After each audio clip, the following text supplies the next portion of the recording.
for you personally? I think we ain't doing it.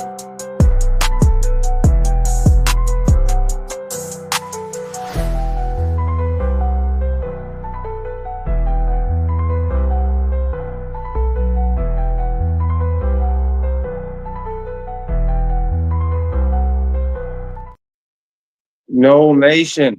Welcome into the Renegade Rundown. It's your Tuesday episode with myself and Deshawn Adams 18. As always, Jen is full of Christmas cheer. She's got her baby. She's out there running around. So we'll see her back Friday.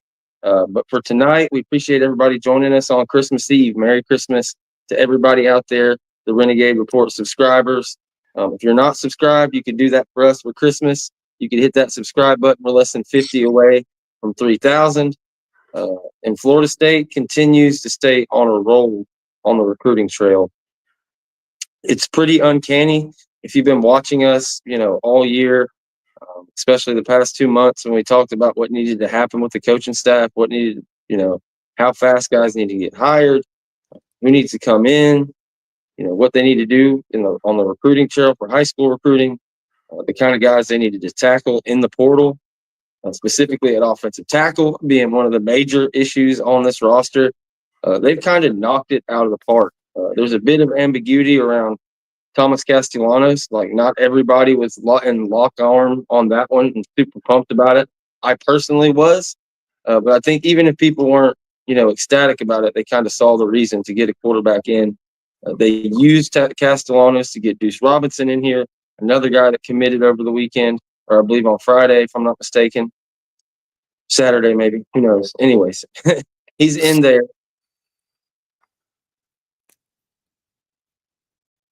And now, the latest guy is your offensive tackle, Micah Pettis, a dude he recruited out of high school. For whatever reason, the former staff just was not able to get these guys. The one guy on the roster is Lucas Simmons, who's a 6'8" guy. But, much more of a project. This dude showed up at Ole Miss, played 9 games in 2022, started last year, started this year. He was a freshman All-American, and you just saw the rise. He's super, super confident. The ability of this staff to land somebody like him out of the portal. He may not be a top 10 or whatever according to 247's rankings or whatever, but 6'8", 350 pounds does not grow on trees. And it's been at least 8 years since Florida State has had a tackle to this level. You add him to Gunnar Hansen, the left tackle you signed out of Vanderbilt, and you've got your quarterback, you've got your bookends, you've got a left guard in Adrian Medley, another guy that popped after that Friday show that we talked about, must get. 4 out of 4 of those guys we talked about on Friday came in the boat. How fired up are you about this latest get in Micah Pettis before we get into the rest of the stuff concerning recruiting and where all this stuff is going? Man, I'm actually a little static. I'm not overly excited. I'm just looking at it at a level head, and I know understanding the fit, understand exactly the identity that the team is wanting to take on when you bring in Pettis at his size, and he has already proven to at least be a very, very positive run blocker. You got Gunnar Hansen, you bring him in at 6'5", 6'6", 300 plus. Then you bring in the kid from UCF that's 6'5", 330. You pretty much telling everyone, and the identity of this team will be downhill running, straight ahead. We're gonna maul. That's what we're hoping to do, and the ideal philosophy and what Gus wants to do is run the ball. So if anything, we know the physicality of the team, especially when you watch some of Pettis' film, the things that he does well. But one of the biggest things that he brings to the table is he has the attitude of tenacity that he wants to finish his blocks. So any lineman that we get that has a hunger to finish blocks, that's a starting point, and it's a motivator for the team. Sets the tone. Yeah, he's nasty. That's the biggest thing that I had circled in my notes too. A true road grader, just a monster down there. He's doing stuff like Dante Lucas used to do in high school. Yeah. And all those camps and stuff, but he was doing it in the SEC. So pretty cool. He's got a good he is like that. He wants to finish plays and have fun, but he's also got a good head on him. You can tell by one clip where the dude just hits him with a WWE low blow. Yeah. Somebody made an edit where like Sonic rings popped out of him, but he could have turned around and ripped the dude's helmet off and tried to kill him and got kicked out of the game, but he laughed the whole thing off. So yeah, it's cool to see. Like, it's crazy that for 5 years we just weren't able to get any of these people. Yeah. And then within a month of this staff getting on campus, all of a sudden we're able to get two tackles over 6'4" out of the portal, like ready to go, proven starters out of the SEC. One of the hardest things to do out of the portal. We're going to get into the high school ranks, but they've got motion there already. Already have got a commitment from a 6'7" guy out of high school. It's really a beautiful thing to see. Like, we've talked ad nauseum about the staff and everything. We're not going to go get crazy into that, but the biggest part of it, one of the biggest parts we talked about, was they got to bring their ace coaches with them. The first go around when we hired this coaching staff, this guy stayed here as a head coach, and this guy got promoted over here. And you had to go outsource and hire people on Mike Norvell's staff. Then you upgraded some positions eventually, Pat Surtain. But then, you promote Alex Atkins and Tony Tokars when Dillingham heads out. You never got that splash. You never really got exactly what you wanted. This time around, they got Herb Hand. They got Pot Roast to come in. They got their guys. And boy, is it ever paying off. Like, how crazy is it to see all this stuff on social media? You got Herb Hand. As soon as Pettis commits, he's like, and you think I'm done? We're not done yet. He's on social media. Pot Roast, I think, is rubbing off on everybody. He's extremely active on there. It's pretty crazy to see, like, on a scale of 1 to 10 of your expectations when you found out that Herb got the job and Gus was coming in. Like, is this like way better than you expected we were going to be able to land out of the portal so far, or is it kind of par for the course, or more just kind of what you envisioned? No, it's more than what I expected. I won't lie. But I was also want to sit back and see exactly who they were going to hire. I know the Herb Hand hire took a little while. For whatever reasons, he was looking, they were looking.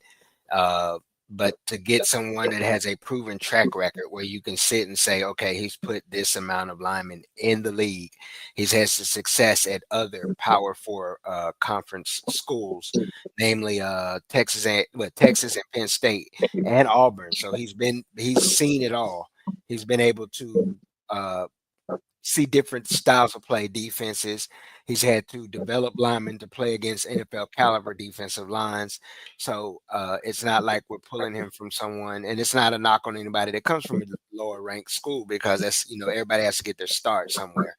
But to get someone that has a proven track record coaching the offensive line, it's the first time we've done that since Trickett. Trickett was the last O-line coach we brought in that had a track record of coaching a lineman that went on to the league, I believe. At a considerable amount. We've had a few line coaches here and there since, through the Willie years, and then with Mike, and even after Jimbo. No, we had 2 line coaches with Willie. So yeah, to be honest with you, man, it's just, I'm ecstatic with that part. I just want to see the line development, and I'm looking forward to seeing what they do, the spring showcase or whatever. And then it's going to be interesting to see once we get into the strength and conditioning portion of things and how this all starts to develop. Yeah, man, you hit a lot of really good points. Herb Hand had spoken in one of his press conferences about there being like a fraternity amongst these offensive line coaches. Yeah. And the guys that have been doing it forever and respected and things of that nature. I don't know if maybe that's kind of what it is with the previous offensive line coach and Alex Atkins. He hadn't built up that repertoire, hadn't, like you said, had the experience of guys being put in the NFL. But it's not total opposite with Herb Hand. Like, you mentioned the different stops, the different places he's been. He's been all over the place with Gus Malzahn. Of course, they've been together for a lot of years now. They've, ended up leaving Auburn. Obviously they've left UCF and came to Florida State, and for different reasons. But it's never been because the offensive line couldn't block and they weren't running the football. So that was the biggest upside of getting this staff, getting Herb Hand when we found that out.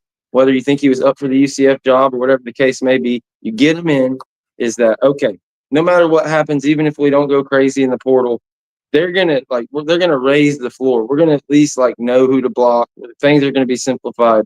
But I think the excitement comes in from myself and the fan base to be like, oh shit, we've got elite coaches, and they've got, I won't call it elite, but at least elite size. And, proven production and on a high level.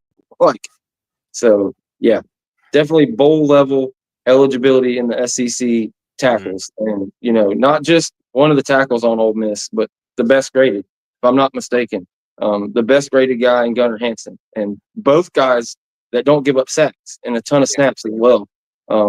Not the greatest pass grade ever. You mentioned it was like 66 point something, but 74 against in the run game, which is like right there at above average. I think people hear these PFF grades and they think, oh, 74, that's nothing. Like, you don't have a bunch of 80 and 90 No. on PFF grades. And if you do, you damn sure ain't hitting no portal. You're hitting the NFL from wherever you're at. Exactly. Quick, fast, in a hurry. But this guy's trend has been upwards. Freshman All-American, had a little injury, I think, last year, but still started like 9 games, 11 games this year, and has been a beast. One guy that I don't even know if we miss on. I don't think there was any chance we were going to sign both of them. I think it was just kind of the writing on the wall when the Ethan Omiiwaya or whatever, the kid from Rice, ended up going to Ohio State. But and when you look at him, he's a mean guy. Like, it's obvious who they're going after and how they're identifying it. So don't get him. But there is a kid, Rotrell Perry, that they had on campus. I'm not sure if he was going to be brought in as a depth guy, if they were selling him on competing for the starting job. He's from FCS Central Connecticut, played over 900 snaps. From a new kid from New York, so obviously under recruited, but he's 6'7", 323 pounds. That's one to keep a look at, because if you can get him in and have another 6'7" body, developed with a ton of snaps, hey, that'd be awesome. Our guy Rob jumps in the chat from Twitter, says, "We not done yet," with a firecracker symbol. And you can says the heart. If you didn't catch his episode, that's who we had on Friday when we sat here and talked about the 4 kind of top targets. What's up, OG? All of them came through, baby. But yeah, what do you think? Obviously, not much to say about the Ethan kid, but do you think they got a shot at Perry? I mean, I'm not sure, to be honest, if they have a shot as far as after getting these 2 commits with Gunnar Hansen and getting what's the name, Pettis. But I mean, only adding to the depth, and I wouldn't be so sure to say he couldn't be a added starter. I mean, if you can slide a Gunnar into the guard position, because if you're looking at the fact that you're bringing back Rizzy, you bringing back what's that guy that transferred from Richie Leonard.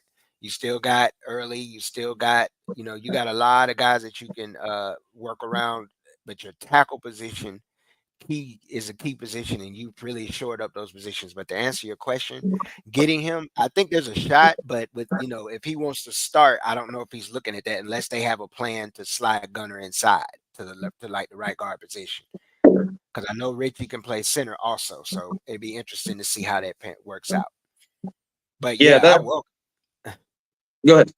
No, I was just saying, I definitely would welcome. The more, the merrier for me. Yeah, no, you those are my sentiments exactly. Like with the Ethan Omiiwaya kid, I was thinking, okay, it's either one or the other. Either Pettis is going to fall off and they're going to get this guy, but with the Perry kid, Rotrell Perry, I think there's a chance that possibly he will come in, and I believe he's a junior, so he'll have some time. Yeah. I had it written down somewhere. Anyways, I think he's a junior, so he'll have another year to play. I guess it would be tough to get him if he's looking at other places that are wanting to bring him in as a starter. But we'll go to see. Again, 6'7" doesn't grow on trees, and it's hard to get these guys, as Florida State can attest to. You started to mention the offensive line that's returning. We can go ahead and have that conversation before we move to the 25 guys and the possibility of tampering or whatever we want to get into. So I've got the commits that we have with the portal class scrolling across the bottom. I put it on the thumbnail. We're actually up to number 12 in both the On3 and 247 portal rankings. So I'm going to go ahead and tell you, I have no freaking idea how they come up with those rankings. And I could do a whole 30-minute rant on why it's BS. But to be up in the top 12, that means you're active and you're doing some things and you're signing some pretty good players. But as far as offensive linemen, we covered it. Gunnar Hansen, the left tackle from Vandy. Micah Pettis, the right tackle from Ole Miss. Adrian Dudley, the guy that you brought in to play left guard. That leaves open center and right guard on the team. Okay, returning in order, I guess I'd say Richie Leonard, Jalen Early, and then Andre Otto and Jacob Rizzi, 1A, 1B, as far as guys you invested in, think you can go forward in the program.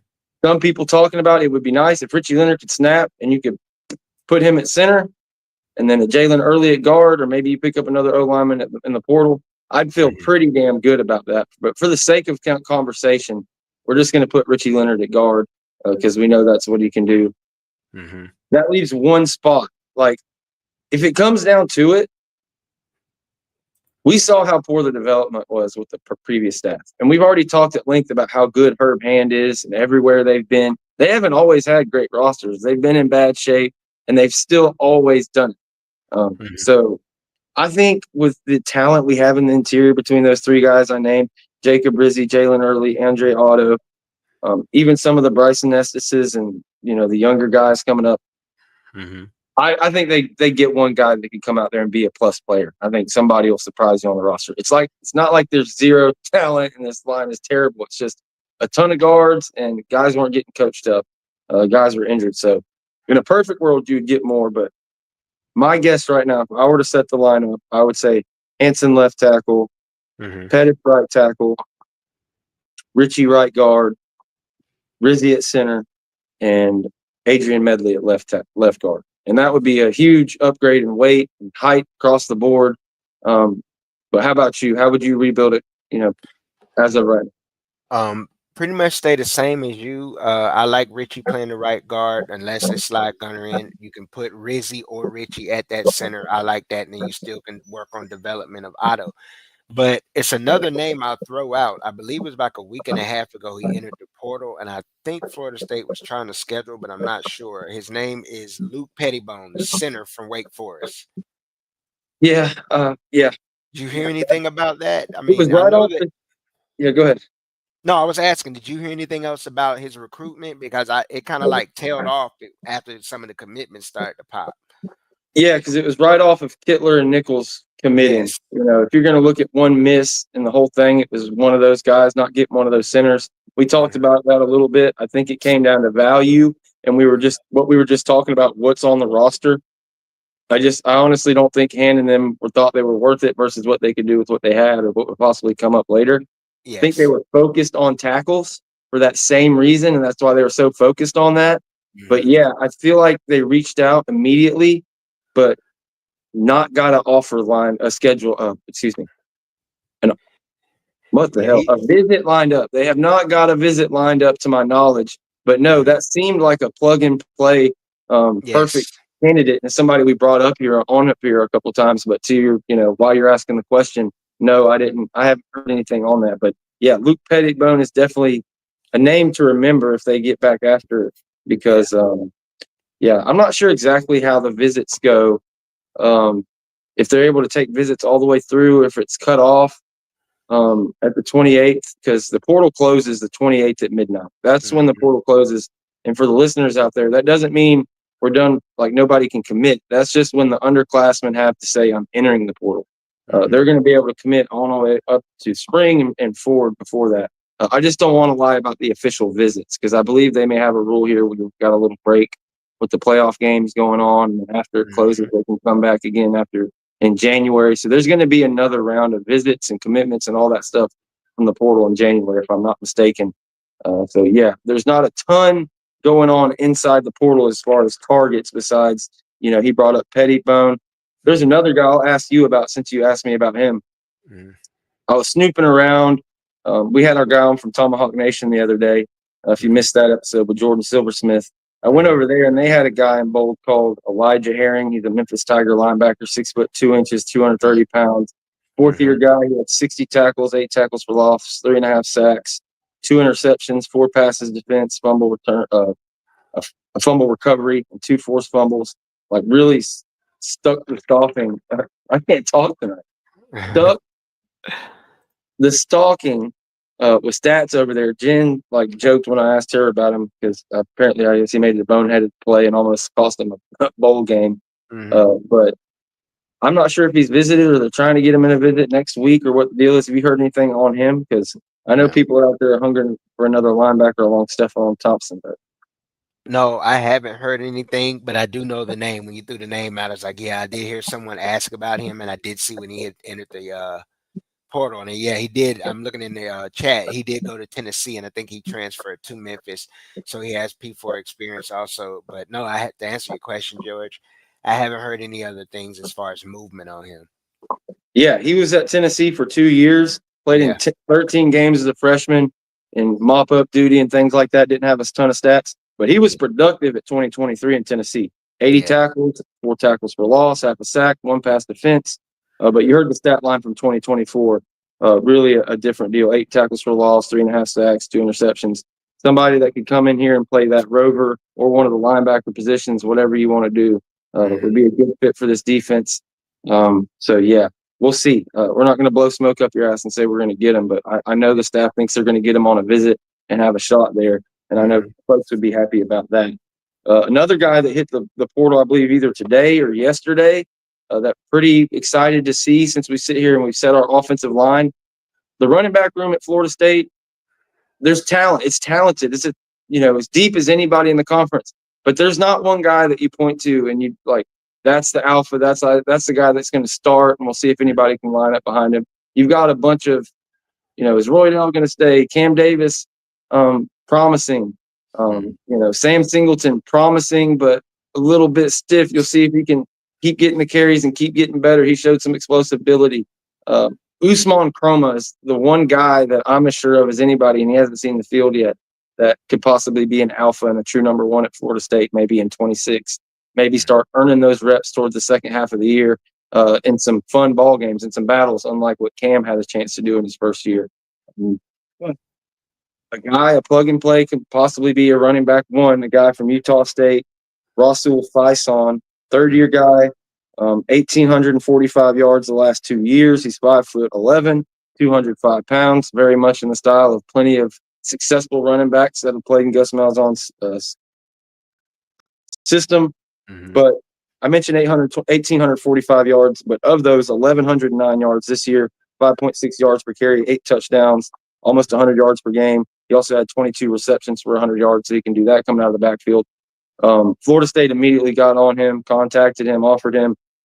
There's several other programs in it for him, so it won't be an instant land. But I think with all these tackles, with the quarterback, with the offense, I think now we're at a point with Pettis that you can start whoever. It don't really matter who hits the portal at this point. They're going to, give a shot, and there's a chance. There's a message to sell at Florida State.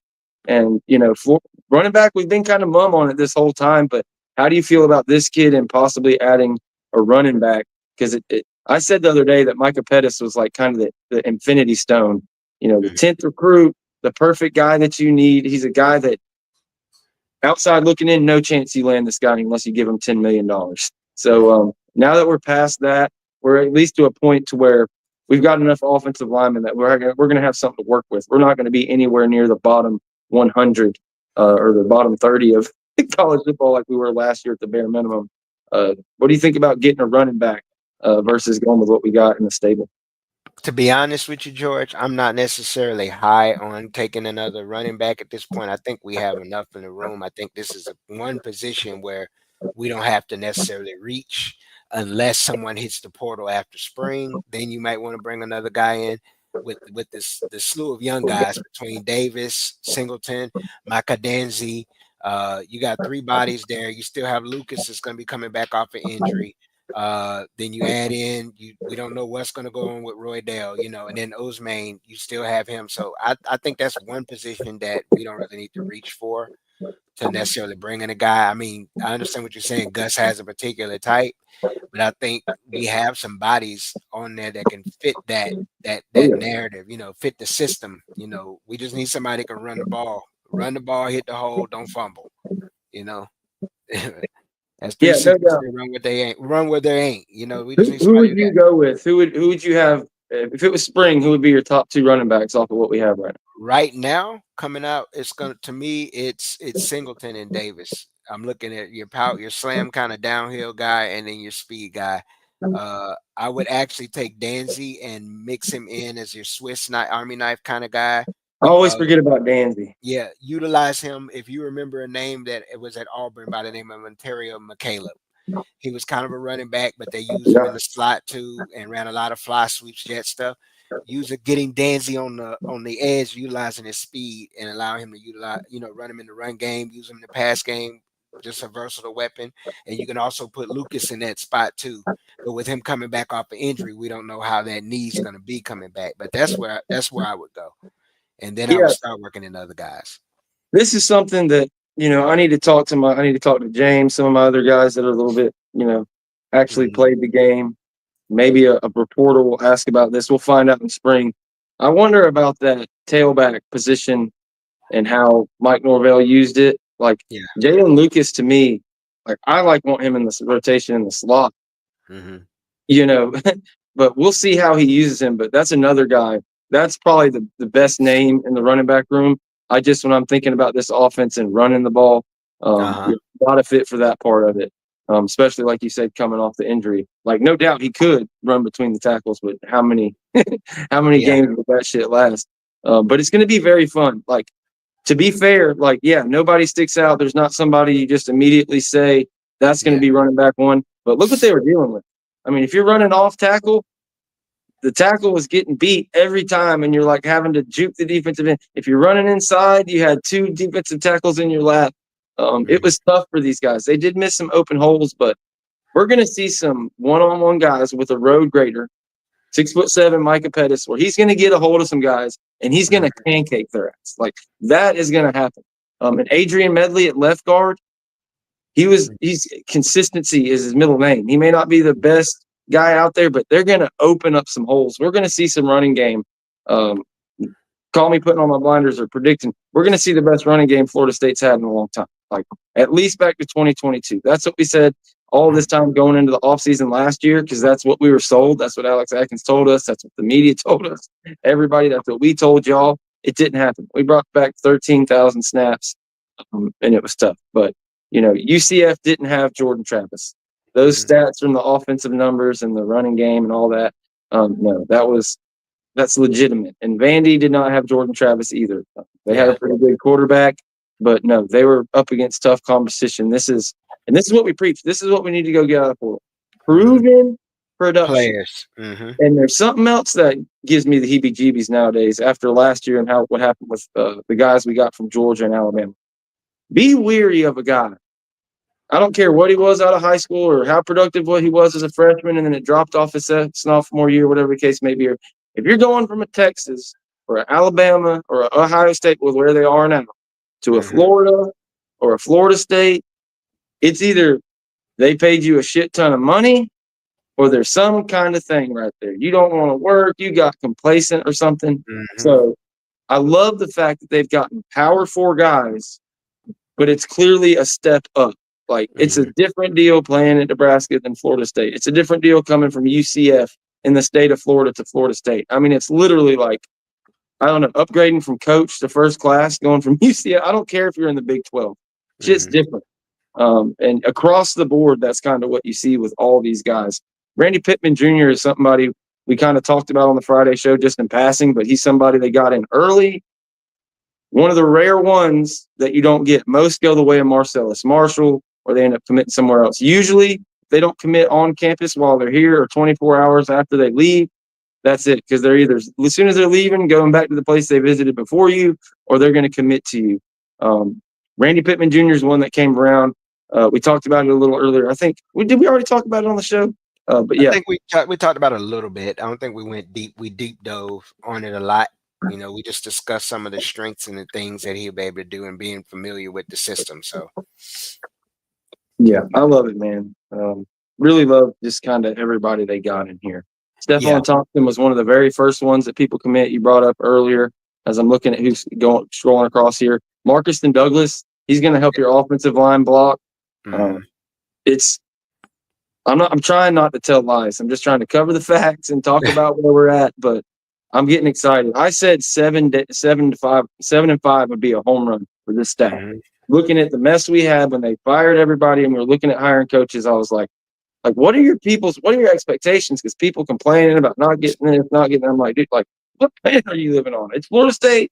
A standard's a standard, but like, to do the things you need to do to win a national championship, to grab those pieces, to act this way with your targets.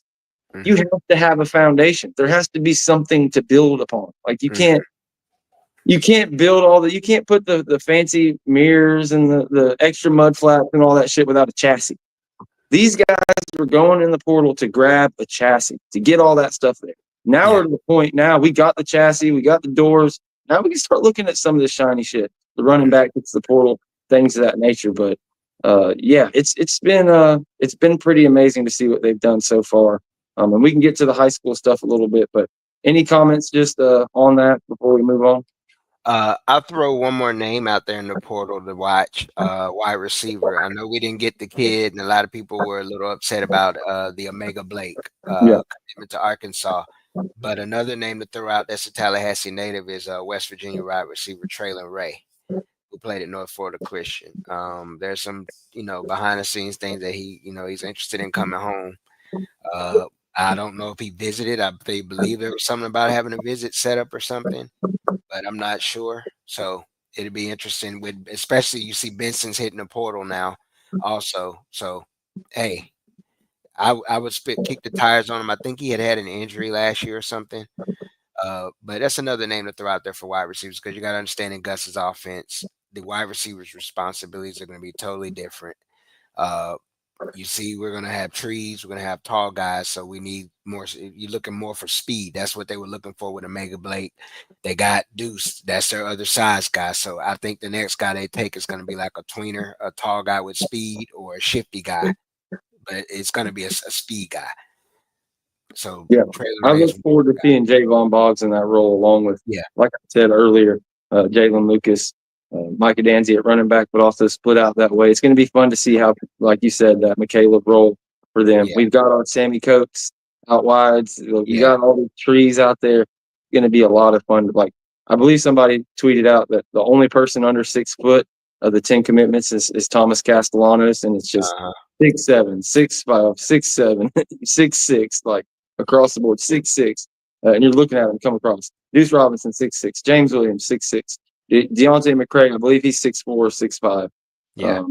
Gunnar Hansen, 6'5", just straight across the board. Adrian Medley, 6'5", 305 pounds. It's a clear chassis that they went in there and got. But as far as the West Virginia wide receiver, I had him right down in my notes, but I was iffy. That's another one I started to ask you about earlier. I don't know if it's the injury or just what they have and getting Deuce. I think it's you mentioned it. He's from Tallahassee. I think this is one of those guys that Devin Rispris probably was able to, facilitate, get this going. I don't know how interested they are. I don't know how much they're willing to offer to get him in here and all that stuff. So this is one of those ones I think it's up to Florida State, if I'm not mistaken. We'll see what they do, if they pursue him or not. But we'll look to, if we see him like schedule a visit, then I think this would be a slam dunk and somebody would get. And Benson, I think, hitting the portal. Omega not getting him at that. It doesn't bother me too much. No. We've got a ton of young talent at wide receiver, and the volume of balls and kind of what this offense is going to be between who we got coming in. I think we're going to be all right. That would be just an added bonus, I feel like, at this point. But you can start telling some lies if you get a flashy running back or a flashy wide receiver in here. Yeah. Steve Wiltfong, I think, was the first guy to report, but then you get into it and you start looking around. Florida State has flipped the block on some of these high school recruits. Okay, some of these guys you missed out on because you had a new coaching staff. You weren't sure. Gus was there, but Herb Hand hadn't been hired at the time there. I think just the last second before National Signing Day. And, of course, you got a guy that was committed to UCF. We'll start there because that's the one we've talked on this channel. Chasen Brown. We put this one on the thumbnail as well. 6'7", 270-pound, borderline 5-star offensive tackle. I guess not. He's number 351 nationally, number 29 offensive tackle. But again, how they rate these things, as we found out with the blue chips we've signed, the undersized guys, and offensive line is all about frame, and then you get them on campus, and you need a great offensive line coach that can teach them what to do. Even if they won't be an NFL guy, they'll be able to get something out of them. Chasen Brown is a guy that Herb Hand, I'm sure, is salivating over. He would, again, be one of the better tackles we've signed in a lot of time. In a long time, he's out of Warner Robins, Georgia. It was just a tweet, but this is somebody that we identified early as being somebody, probably going to push it to early or the national signing day. But all the earmarks of just like a James Williams, some of these other guys with the relationship that you could get in there, kind of been silent for a little while. To see that tweet out there, how you feeling on Chasen Brown? I'll put it this way. This coaching staff and what they just brought in with Herb Hand and with Gus, they get it. They're hitting the areas that Florida State was built on. Clemson for a while, North Side if it didn't go to Georgia, it belonged to Clemson. That area in Warner Robins. It's been a few kids that they've been able to get out of North Side over the last 3 cycles. Just having this kid in, first of all, seriously interested, and then everything is starting to warm up there. That's a start. I've always said it, South Florida, Central and North Florida, and South Georgia. You get into this area, Warner Robins, your Valdosta. So, I mean, I'm talking just about the area alone. It stands out to me that, okay, they get it. It's starting to get somebody on the staff that gets it. They're not just reaching for the nice cats or this person here. They're going into the areas that help build the program, and this is one of those areas in Warner Robins. But getting into Chastain Brown, I really like the body types. You're seeing the body types. They are no longer recruited. There's not a 6'4" tackle being recruited. He's a legitimate 6'6", 6'7" kid with a frame to add more weight and muscle on. I mean, you either get him and build him up like that, but at least his height, or like I've said before, you have to tell him to stop eating and make him lose weight. I'd rather bring him in here that size and figure it out than to try. You can't, and then hope that they grow from 6'3", 6'4", trying to play him at tackle. So, I mean, I like the way that they're going about this. They're really looking at it from a different perspective and metric now. The body size is really standing out with who they're offering and who they're bringing in.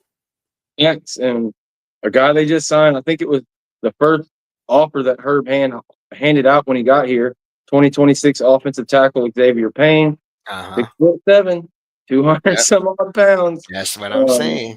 He's not, again, these offensive tackles, it's weird how they get rated. I don't think he's rated yet, but I guarantee you this time next year, he'll be one of the top offensive tackles in the country, and you've already got him in. You're already a top 5 class for 2026, but it's way too early for that. But just, again, when you look at these ratings, it can be a sign of just how active you are. Again, take them with a lump of cheese. But for them to jump in to the top 20 in high school recruiting, and then if they land a Chasen Brown, who knows? They may pop up into the top 15. I called my shot last week on the show, Tuesday and Friday. I said, if we land the 4 or 5 guys that we're telling you we're probably going to land, we'll probably be in the top 15 of the portal class. People told me I was crazy, in the chat. Well, hey, look, here we are, number 12 on 3 and 247. Here's another couple names that are going to be really exciting. I'm not trying to get all excited. It's just talk of pursuing and trying to get visits lined up and stuff like this. But a name we know, and this is a long shot from him. I'm just being 100% honest, but people will want to hear about it. Ty Haywood apparently is not completely settled on, what he's going to do. And all of a sudden, shit aligns a little bit better with him. We'll start with the least likely one out of these 3. Michigan and Texas Tech, I think, are going to be your biggest opposition as of late of who's after him. Could be mistaken. But what do you think about spinning the block and possibly getting him back in here into the class? Man, I say this, man. At this point, you got to recruit. Recruiters recruit. So you shoot your shot. Merry Christmas, Jen. Merry Christmas, Jen. We love you. You shoot your shot. You go after it. You kick the tires. Try to spin the block one more time. It's going to be an uphill battle. When you're talking about Michigan and Texas Tech, you're talking about we know what the game is being played right now, especially in particular with Texas Tech. We know what game they're playing. They're playing the money game, which is nothing wrong with it. It is what college football and football in general is now. Michigan also, with Michigan's track record, they're bringing the money with the track record and history for producing linemen. So I mean, it's an uphill battle, but I would be remiss to say, hey, shoot your shot here. You got to get these kind of cats in. You got to change the narrative. So. Jen jumping in to say hello. She says she's in rapping and cooking hell.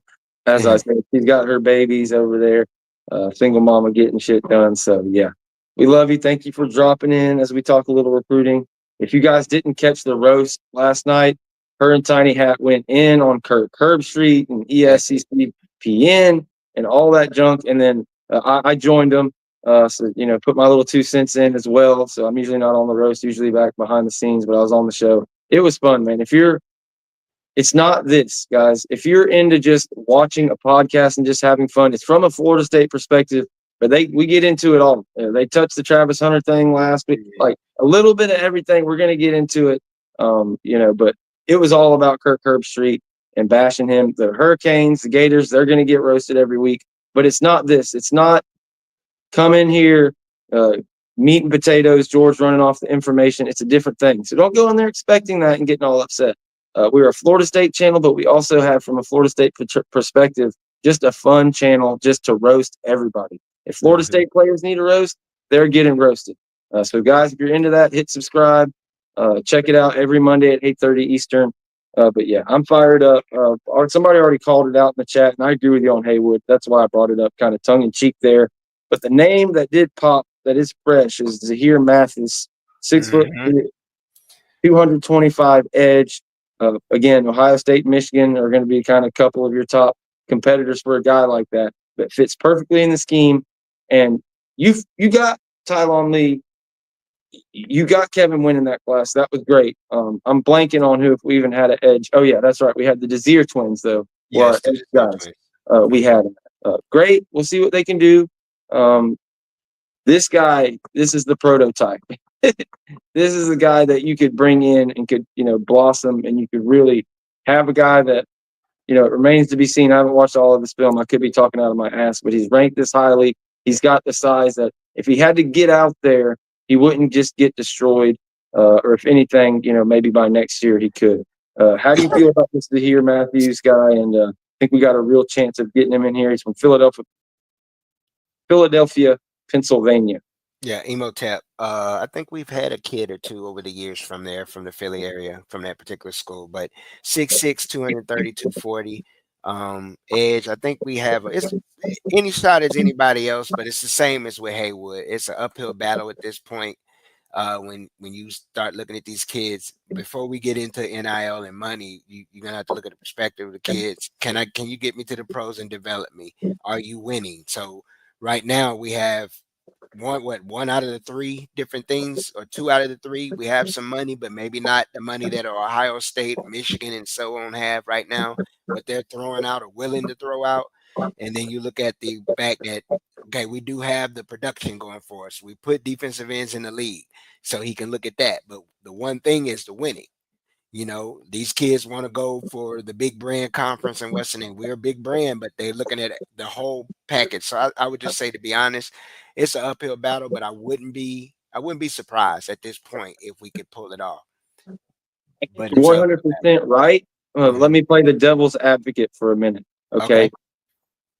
What they would be able to sell, I think, just whatever the bank was that they had for this class for high school, they're not after a ton of dudes. And he's the only defensive lineman I know they're really pushing after. They could really put together an effort for this early signing day, get whatever it is, ridiculous money. If they want to do that, they could make him a priority, sell him in, like, dude, you're coming in here, you're going to be the guy. Like, you'll be the stud. You'll have a chance to be on the ground floor of this new defense and build some shit around you. This guy's going to be gone next year. This guy's going to be gone, and you'll have a chance to do something. And hey, if it doesn't work out, you pocket your 6-figure NIL deal, and you can go anywhere else to one of these winning teams, and you'll still have all those things. So yeah, that's kind of the devil's advocate argument, and why I could think possibly. And I believe you have a better chance with somebody like him and a fresh message than necessarily some of these retreads. But again, Michigan, they're not in quite as good a shape. They're a lot better shape because they won 8 games, beat Ohio State. Obviously, Ohio State is going to be in great shape. But Florida State's into a point now where they've got a core, they've got a vision, they've got something to sell. But to Deshaun's point, you're still 2-10. But you're still a year removed from 13-0. You've still done all these things that these other programs haven't done. But Ohio State and Michigan have, so that's tough. But it's still Florida State, and it's just when it comes to those, it's a decision. Well, do I want to go be with 8 other 5 stars, whatever that came in this year, and a portal guy, or do I want to go to Florida State and try to be the man? And that's still something that happens to a certain degree with Micah Pettis. He feels like he can really, up his NFL stock and prove what he can do and not have any doubt on it at Florida State. So fired up for it. That's the end of my list there on that. Oh, no. Onus Cannonbanny. I'm tired of talking about him. I talked about him for fucking a year. Back and forth. But you think they could spin the block on him? You know what? At this point, man, that's the one I won't say the same thing for. I would actually leave it alone, to be honest with you. Because I'm going to be honest with you. I know who he's attached to. I know the situation. I wouldn't want to deal with that problem. And I'm not calling the kid a problem. I'm not calling his parents a problem. But it's one particular person I don't want to deal with. And I wouldn't want to see the staff have to deal with. No, I leave him alone. Yeah, I don't. If they sign him, they sign him. It's just one of those things. With Pat Surtain as the DB coach, and the track record there, what we put in the league last year, that being by far the strength of this team. Like, I have 100% full faith in Pat Surtain. Kind of like Herb Ham with the offensive line. Like we're going to raise the floor, but let's see if we get some special people in here. Like if Pat Surtain thought there was an issue in the DB room, we'd have been after all these DBs in the portal. There'd have been a different push in high school at the end. Like I think he's just confident. He's got some studs. There's a lot of guys that showed out in this defense. It's going to be a defense. You talked about the rover position. Mm-hmm. We were talking DBs, and I, for the life of me, was thinking Shaheem Brown was a redshirt senior, but he's not. No. So he's coming back. This would be his senior year. We haven't heard anything about hitting the portal. So let's talk that DB room with what comes back. I think Quindarius Jones, you got on one side. Yeah. You've got Shaheem Brown and Conrad Hussey. On the other side, the corner, that's where it gets a little tricky. Do you go Jabril Rawls? Do you go one of the other guys? How are you feeling on the DB room? Do you have a top 5 or that's on the roster right now? Not really. I mean, thinking about the 3-3-5 and knowing that you can interchange that rover position as much as you can change the jack linebacker and go to a 4-man front, or you can drop back into a traditional 3-3-5, or take one of the 3 linebackers can come and turn to a defensive end. Your back 5, one of those guys, like I said, can come up and be a run support guy. I personally believe that someone like Barker or even Shaheem could be perfect in that position if they show that they can cover that tight end or that back, or be able to play that, in that position, being able to cover in space. But their size gives you, they're smaller than your traditional linebacker, but bigger than your traditional safety. Both of those guys are over 205 pounds and both stand at least 6'2". That's kind of ideal in my opinion for that, but it's up to Tony White and how he utilizes it, because there was 2 players. I would have to go back and look at Nebraska's roster, but they have a rover in that defense, and both their rovers were at 205 pounds, 6 foot, 6'1", 205. That's perfect for Shaheem. That's perfect for Barker if you want to slide them in. And of course, to answer your question, this is why I said no to Cannonbanny with what you're already bringing in this class. And then you brought in Lester, you brought in Bates, you brought in track star Jamari Howard, you brought in Ricky Knight. These kids that I expect to really come into their own in the spring, that didn't get any burn or either were redshirted. And then that's not counting your Edwin Josephs. We're not even talking about Little. He started to show some signs when they moved him back to safety. KJ Kirkland. You understand? You still have Hussey. So we're not sure if anyone else is going to hit the portal. But if they don't, their DB room is stocked. Plus you adding in Duty, and then you adding in what's her name? What's that guy name from American Heritage? Seminole. Jay. Oh yeah. So you got a lot of big bodies back there. So no doubt. Zay Thomas. Zay Thomas. That's what I'm saying, not Jay. Zay. Yeah, this is the first ever Seminole Indian to actually be able to play on the team. It's pretty cool. Yeah. You mentioned that rover, and that that got me thinking. I'm sitting here writing it down at what it looks like. Well, yeah, like I wonder. I'm have to get into some scheme because you mentioned the size and what they do. I wonder if they're going to line up more of a 4-2-5. That they bring out a Edwin Joseph at that rover position, a smaller guy. That because it's like in the 4-2-5, we were used to it being just a nickel guy. Yeah. So that rover, that's different. It's a little bit more size. So when you write it down, I'm sitting here like, okay, you got Quindarius Jones. Most people have him kind of one of the top guys.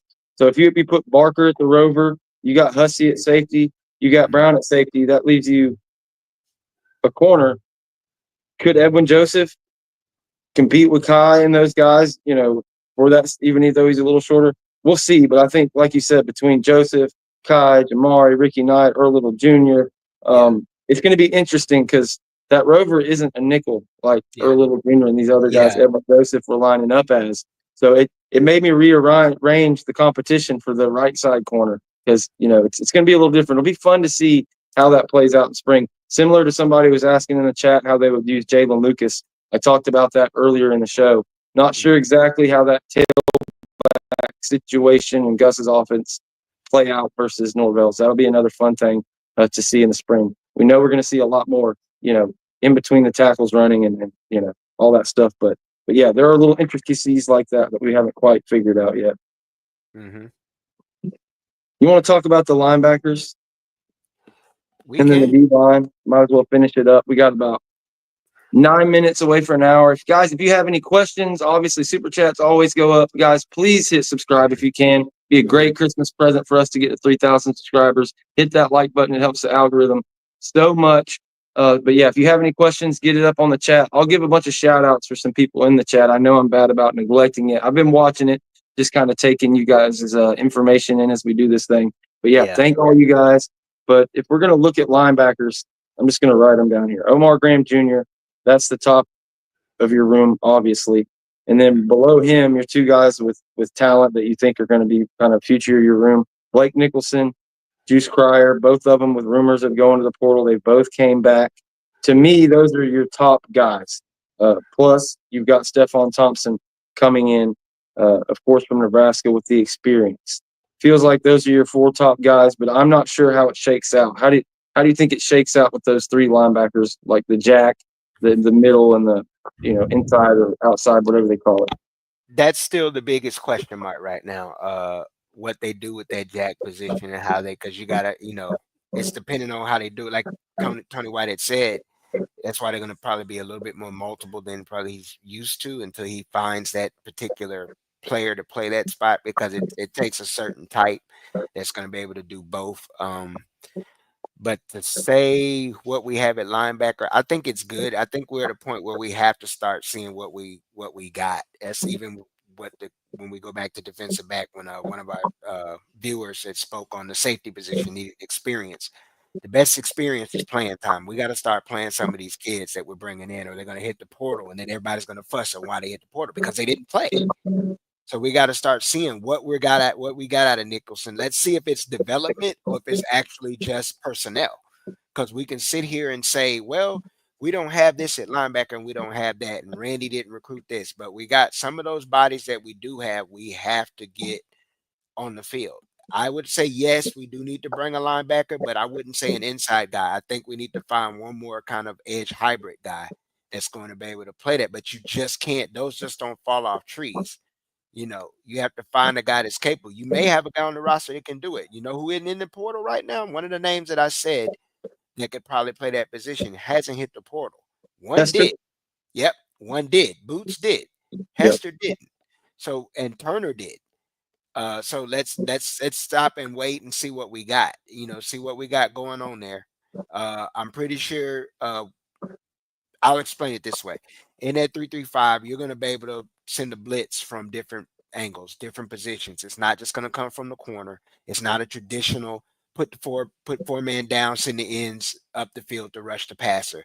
You can do that, but you can also create pressure from different areas. You're going to have a middle linebacker that can lead you in sacks because you're sending him on a blitz. You're going to send pressure. Tony will send all. He'll send zero blitzes. He'll send stunts, different kind of fires.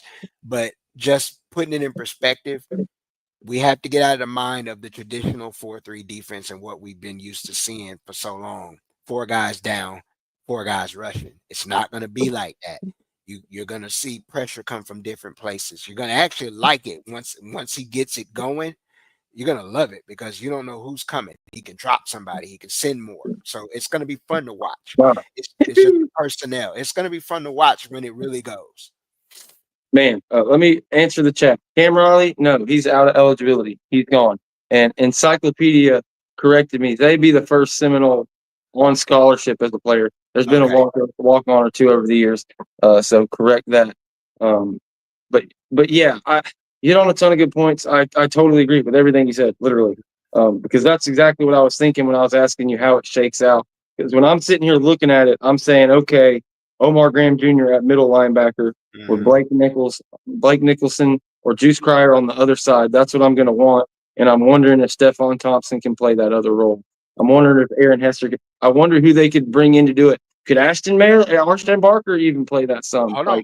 Because what you just said, George, you said Stephon Thompson, he was utilized in certain pass rush situations too. So Tony, those linebackers, it's going to be interchangeable. There's some things you're going to see. You're like, okay, 1 minute he's standing up in the middle, the next minute he's rushing. So that's what I'm saying. You're never going to know how it's going to work. Tony's just going to be real creative with it. That's what I'm banking on. Yeah, for sure. And they've got bodies, but yeah, it sure would be nice to get another great linebacker. But like, if we're being honest about the portal in this cycle, for the most play, like it's mostly done. We're going to see what happens when these playoff teams hit. But again, I'd be weary about certain people leaving playoff teams to come because it's, I don't know. We'll take whoever, but I think we're at a certain point where it's pretty good. And we went through everything but the D line.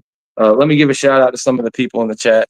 Tiny Hat jumping in here. He said, "Give me a minute, Tiny Hat. We'll get into that. The debate we had on the roast. We'll give you all a preview of the roast and what we talked about." But Peter Shields says, "Space On is from my school." You talking about in New York? You from the running back we was talking about? Let us know. Yanni says, "What's up, Robert KH?" Y'all are active in here. Trying to get to the next name. Shout out Al Woody, ML219, Dupre Hundo, R. Wilmer. And again, don't forget to like and subscribe. Shout out Ron Callahan. Says, "So Luke Simmons was considered a project. I thought he was a sure bet." No, sir. If you followed this channel, like, we were just hyped about his size and his potential was through the roof. But it was known that he was raw and it was going to take some time. You would hope you would have got something out of him last year, a little bit more than you did. But no. And the thing with him is he's got all that size and high ceiling, and he knows it. But yeah, we're not to get back on the offensive line unless you want to comment on Simmons real quick. No, I have nothing. Actually, I was still looking at the linebackers, but no, I don't have no comment on Simmons. I agree with you totally. His 4-star ranking was based off of potential. A lot of players are. And then when you talk about your offensive line, it's always going to be there. Unless they're surefire 5 and you can see the film and they pop, then you know that there's potential for them to be developed, be an early starter or contributor. Most linemen are projects. That's why you have a lot of the linemen that go in the first round of the NFL draft. Some of them weren't even 5-stars. They were 2-star no names. Yeah. KP coming in hot in the chat, asking the question, and you're going to have to tighten up because you're always roasting people on your show. That's literally the 2 segments we just did. We're about to go to D-line segment, but we'll run it back one more time, okay? So the DB room, I'll give you mine. This isn't speaking for him necessarily. Quindarius Jones at the left cornerback, Ashlyn Barker at the rover, Hussey and Brown at the safety positions. At the other corner, I don't know. I don't know whether it's Sky Bates, Jabril Rawls, Edwin Joseph. We'll see on that. Linebacker, we just talked about it. Possibly Stephon Thompson at the rover, Omar Graham Jr. at the middle, and I put Blake Nicholson or Juice Cryer at the right. KP coming back saying he just logged in. I know. I had to give you hell, though, for that. But we'll get into the defensive line. I think this one's going to be really easy. And, we hammered on the offensive line for the front 40 minutes of the show. But how huge is it here? And I'll ask your ideal defensive lineup, but I think it's pretty simple. I think it's James Williams, Daryl Jackson Jr., and Deontay McCray on that front. But how high are you on that? How high do you think of a ceiling you have on that front? Can it be one of the top 5? fronts in the country. Like I said, it possibly could if we landed these guys on Friday when everybody was flaming me and my nuts. When you look at the depth behind it, Lions, different guys, how high are you on this front, and what's your ideal kind of rotation there? Well, in the 3-5, like I said, I've spoken on it countless times that your depth and how you recruit the position will be different now. So I'm actually high on the line. In particular, getting Jackson back gives you your zero guy that can play the two gap. You know, you got options with your ends because you can go with the kid that we got from what's the name from Western Kentucky. You got the kid from JUCO. You got you still got D.D. Holmes, who fits it now at 6'6". He's probably gonna come in at 6'6", 260, hopefully 6'6", 270. You know, playing that strong side end. You got Williams, who can play that same strong side. So you got rotational pieces. If we get one Farmer back, that gives you another big guy at 300 that can play, and he showed that he could play outside and play that 3 technique, I believe, sliding out to a 5 a little bit. It's just that jackbacker that we just, finding that position. But I'm very confident in what this defensive line and with the depth, along with Lions. You got Sampson. We're not even talking about Flag, Denaz White, who's Denaz White is already the size. He just doesn't have the experience, and the development is still going on. But he is a backup immediately to that zero tech because he came in at 335. That's a true nose guard right there. So you just need a space eater. That's another guy there. So you're adding depth. And when you're talking about you're going from 4 down linemen or 2 defensive tackles, you're pretty much playing 3. Ding, ding, ding. You're pretty much playing, that one. You're playing 2 defensive tackles, but one is probably going to play like an end at times, and then the other is your nose guy, and then you're basically playing a end and a linebacker. So you don't need the same amount of recruited depth that you used to. Yeah, and that's why you saw 7 ends hit the portal. Yes, because they didn't want to fuck with that. Excuse my language. They don't fit it. Yeah. But one thing that has been going on here, the recruiting hasn't been to the level. We didn't get these game changers that would come in here and start as a freshman. But the Lions, the Farmers, the Jacksons, they were getting developed. Odell continued developing these guys. And when you look at what's left, that's why I'm down with this front because they're not going to be in these giant roles that they were. Even lesser roles for Daniel Lyons and KJ Sampson this year, because you said it. There's only one defensive tackle position now. There's only one defensive tackle position. You kept all your best, and you brought Jackson back. So, yeah, Daryl Jackson, backed up by Daniel Lyons, KJ Sampson, with the young guys, Denos White, Kevin Wynn. You signed this year along with Tylon Lee. You got Jamori Flagg coming back, Tylon Cleveland, the guy they brought out of JUCO. There's a ton of options there. Jesse Harold, the Desir brothers, it's going to take them a while. I don't expect much out of them as freshmen. We'll see what Jaden Jones ends up doing if he can play some end. But as far as your starters, I feel pretty good. Not a ton of depth at defensive end. You would like to be able to maybe do a little something there. But to his point, whether it's Daniel Lyons, whether it's KJ Sampson, whoever, D.D. Holmes or redshirt freshman, these bigger type guys can eat at that edge position. Think about Mario Edwards Jr. in the position he played when he was here, with Pruitt. You're going to have a guy like that, and you're going to have another guy on the other end like James Williams, or maybe a little smaller. We don't have as many, have a ton of 6'6", 260 guys to play that. But, yeah, it's a different kind of end. We'll see. Amari Williams, if he can put on 15, 20 pounds, going into the spring and be a beast. If he could hit, if he could be an instant star out there, holy shit, that would change the complexion of everything. And again, don't forget about the high school guy that we're circling back on again. His name's Zahir Matthews, 6'6", 225 edge. He's that prototype, the guy that you hope can grow into, be a Brian Burns, be a James Williams. You could be one of those prototypes, and come in here and do something. So, yeah, super hyped about that. Again, if you have any questions, throw them in the chat. We're up to 440 people live here. I don't know how many on YouTube, probably 200 something. But when people jump in these lives, I know you're not starting with the whole flow. You haven't caught every segment. We're an hour in. We'll repeat stuff at this point. So if we're not talking about what you want to hear and you're one of these last couple hundred people that have filed in here, ask that question. Do me a favor. Hit subscribe and like.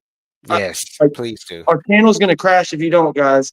The president just called me on the phone. He said, you got to like this thing if you want income tax done away with. So likes and subscribes. That's what we need to do. Get us to 3,000 subscribers, guys. We really appreciate you guys. Check out the Renegade Roast every Monday at 8:30 Eastern. I usually have the Twitter handles up over top of our heads. I threw the Daily Chop up there for Deshawn because that's what he's really pushing right now. He's got to thank him, our guy Jeff, 483, Be Nice, all these guys over there. They do it Costa Nostra style with their whole, a percentage of it. They're just a bunch of friends in there talking.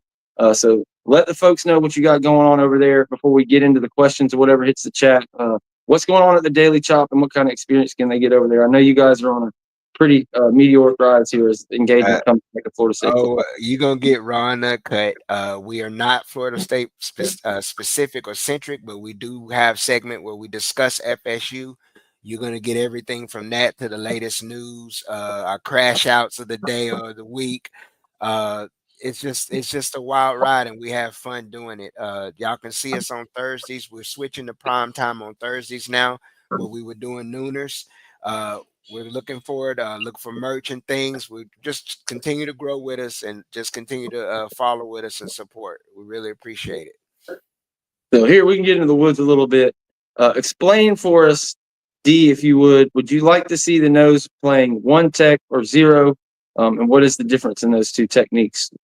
As people are going to be hearing a lot about that now. Okay. Now the zero is directly over the center. I understand that. And if you're playing one gap, you basically playing that gap. I believe it's the strong side of the guard, the strong side guard, which would be, I believe, your left side, the right guard. I'm sorry.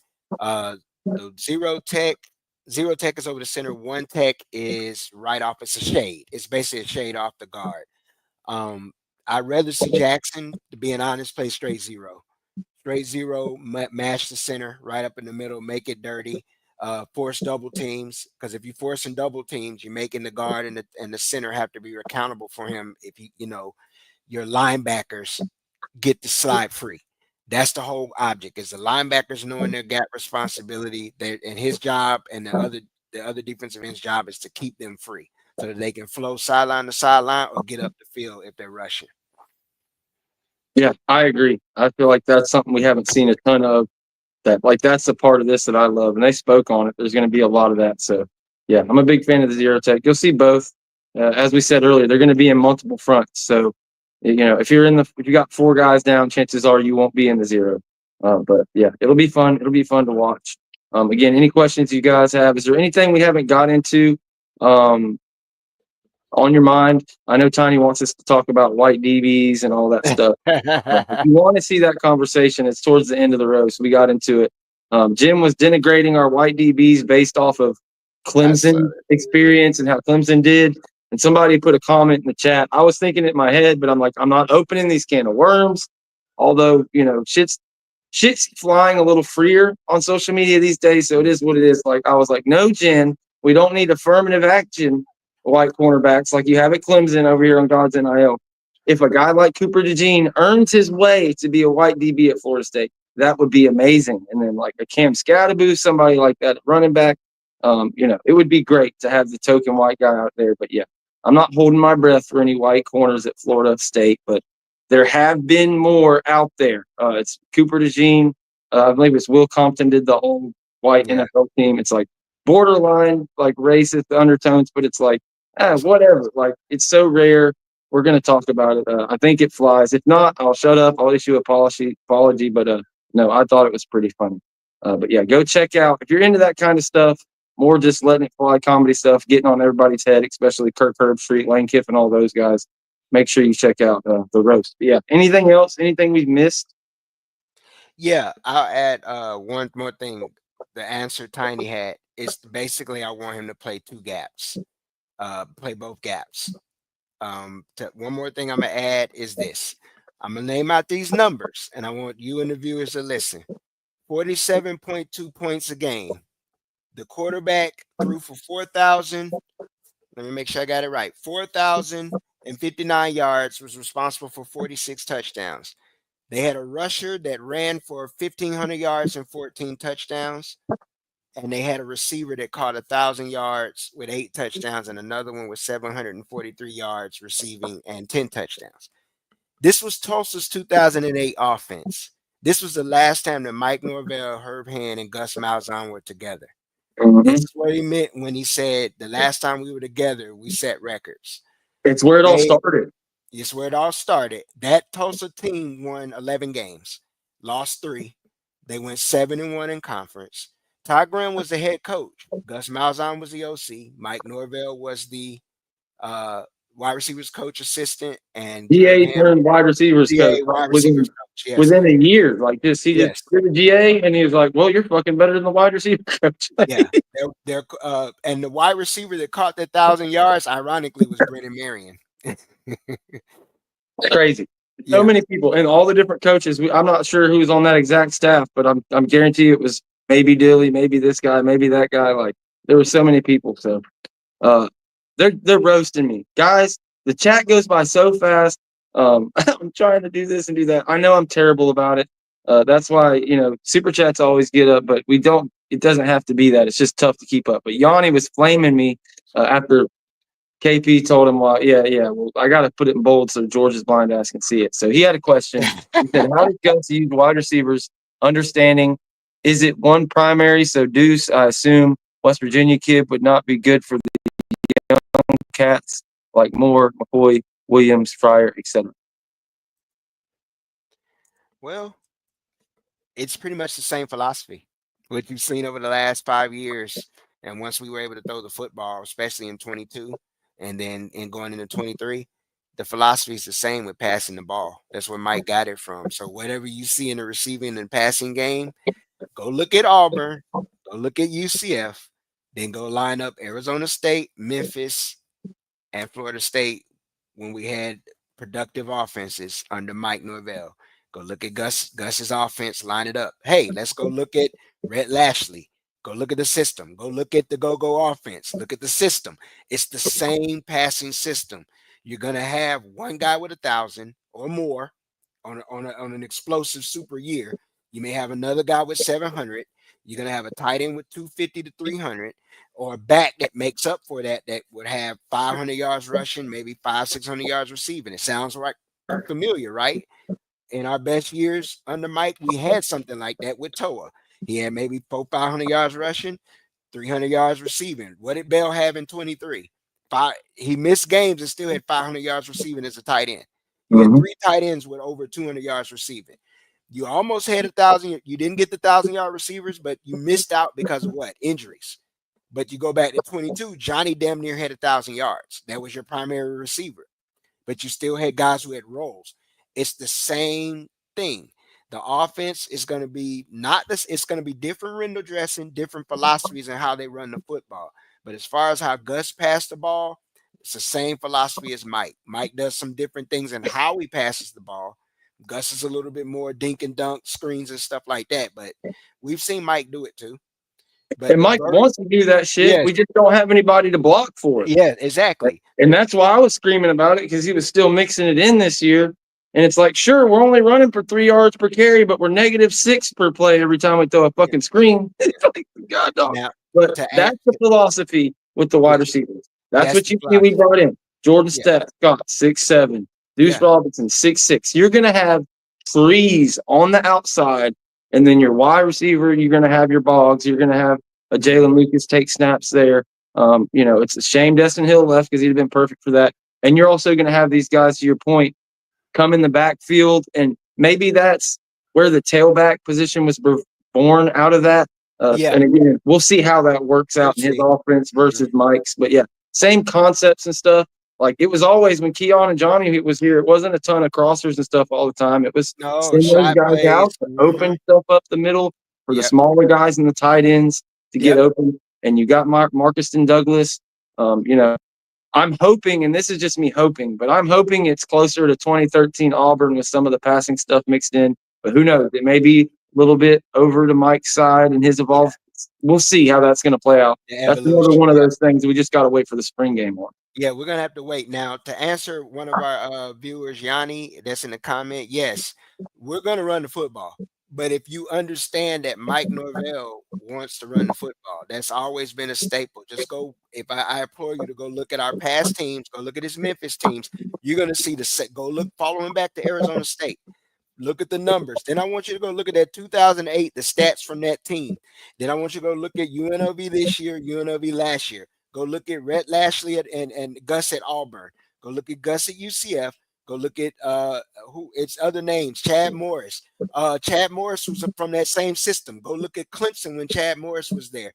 It's the same philosophy. Shots, screens, but the running game has to work. If the running game works, it open up play action, RPO, and shot plays. Yeah, apparently I'm known for like misreading comments or something. Michael Ratliff says I went off on him after he was defending me against Rec Talk at Georgia Tech YouTube channel. Thought he was talking shit about the Knowles. I think I remember that. But yeah, that was shout out Rec Talk. He's a character. He's a bit of a character, and yeah, that was one of those things. We're glad to do the show. Probably not do it again, but he got the win on that one. Eventually, they didn't go off and do all the grand things he thought. But shout out to that guy. Yeah, my bad for misunderstanding. I swear, you know, I'm trying to get better with these comments, guys. That's why I really like doing the Renegade Roast as a producer, because I don't miss any of the comments. They're right there. I can throw them all up there. But when you're doing a rant and you're thinking about this and that, man, I'm telling you, it's they scroll by, and I apologize. It's really easy to see those, the all caps and the super chat stuff. But yeah, the JUCO ruling, we talked about that a little bit on Friday. Who that affects? Malik Benson gets an extra year. Jaden Jones gets an extra year too. I don't think he gets an extra year because he would already been qualified. But it's only passed. First, it was just for Pavea. Then the NCAA came out, and I think it's pretty much it gives a year for anybody this year, but it's back up to next year. It's not like they're wiping the entire JUCO slate clean. It's everybody gets a year if they would have been out this year. But if I had to guess, either we're going to get some major reform or the NCAA will just continue throwing their hands up, you know, when this season ends and somebody puts in a waiver for next year. You weren't here Friday, so how crazy you want to give anything on that? I mean, because really you could be a fourth-year player coming in as a red shirt. Like you could have an 8-year college career with a red shirt at JUCO and a red shirt at college football. I hope they figure something out soon because that shit would be crazy. We've heard about the negatives as far as football. The positive is it allows the kids who are in junior college to also be able to pursue their 4-year degree from a 4-year school. You understand? They spent 2 years in junior college. Then they go to college. Typically, if they pan out on the field, they're gone. You know, 1 or 2 years on the field, and they don't they can pursue their master's. So they're getting the opportunity to not only play on the field a little longer, but they get to stay in the classroom and fully get the full experience of getting a full 4-year education from a 4-year university instead of just a junior college. That's the positive. That's a positive side that is not being talked about. We're just talking about the on the field, which we already know. A lot of the kids coming to play football. They ain't coming to play school. But those who are coming to get an education, as well as being a student athlete, you know, it's still there. The opportunity to get that 4-year degree, hey, it's priceless, man. Look, Von Mayer, thank you for joining us. Merry Christmas. I agree. I don't think the instant impact would be this year or next year when they announce it. Yeah. The crazy thing is going to be 2 and 3 and 4 years afterwards, because you're going to have an entire class, you know, this entire JUCO class coming out that's going to be able to come out with full eligibility, and they're going to be up against freshmen. Now, this won't mean anything for the elite studs, the top 300 to 247. They're going to be highly contested.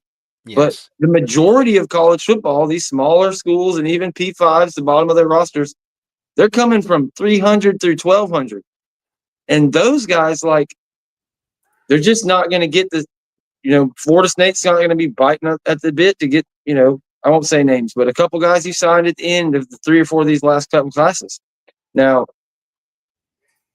and it's just going to push more guys there, but it's like, will it raise the product? Because you've got these, you're going to hit, it's just basically you're going to end up with 25, 26, and 27-year-olds. It's hard to think about. I'm not going to go down this rabbit hole too hard. I think they'll fix it, but if they don't, yeah, it'll be extremely interesting. It completely change things. It's crazy. like I talked about on the show, the scientific method. Like whenever you change something, you keep everything the same. You just change one thing. You have your control, and then you have your experimental group. Well, with college football, there is no control. There is no experimental group. It's just Nope. boom, we got NIL. Boom, unlimited transfers. JUCO doesn't count against you. Fucking no more NIL. Now we got an early signing day on December 4th. Now you can transfer in the spring, summer, anytime. Graduate transfer, unlimited any time of the year. It's fucking nuts. Like APR, is APR even a thing anymore? That's something, no, Uncle Rob asked the other day. Like, I know our APR is better now, and I think supposedly it was supposed to come back in after COVID, but I don't know. How could any of these kids, how could Bear Alexander not, what does his transcript look like? Like, it's a crazy time in college football, man. It's nuts. With Bear, man, for instance, you got to follow him, man. He didn't stay at he moved around in high school. So it's today's ball. And I put something on the timeline on Twitter, and I put it in this perspective for our viewers, especially those of our viewers, or just those in college football fans in general. We can't be upset on Saturdays for the thing we don't have a problem with on Sundays. If you get what I'm saying. We can't be upset whether it's the playoff stuff or it's the stuff with the kids and the NIL. It was not an issue when the coaches are making these huge salaries and they kept growing. The kids are going to they're in a period where they're getting their get back, basically. How many decades went by and we saw players play we talked to that didn't have earning opportunity. We've sat here and had debates. A Peter Warwick, a Charlie Ward, a Chris Rinke, how much money would they have made in NIL? Just to name Florida State players. They didn't have those, and we put everything and dressed it up under the guise of just being a student athlete when that wasn't true, because a lot of people made a lot of money off the backs of these players when they were kids. We know the documented story of the Fab Five at Michigan. Chris Webber sitting there saying, hey, our jersey, I can walk and see my jersey in the store, and I'm sitting here trying to scrounge money to get a burger or something like that, just to give an example. So we have to roll with the times. A lot of times people hate progress, but without progress, we don't move forward. We don't push forward, and we don't excel in any area in life, period. You got to have progress. There's going to be some shaky stuff and shaky shit with progress sometimes. You got to break a few eggs to make an omelet, right? So it's not going to look good right now. Let it iron itself out. It's going to look rough, and that's what it is. It's looking rough right now. You feel like you're going to lose this player. You keep seeing this kid jump in every year. Hey, once they come down with the house rule, you don't know what's following behind that. Contractual agreements come in. Once contractual agreements come in, a lot of this shit's going to stop, because the kids are contractually obligated now to stay at least a year, 2 years, whatever it is. So let it work itself out. Just ride the wave for now. That's the hope, is that the collective bargaining does something to rein it in. You'll still be able to, schools will be able to spend this and that on NIL.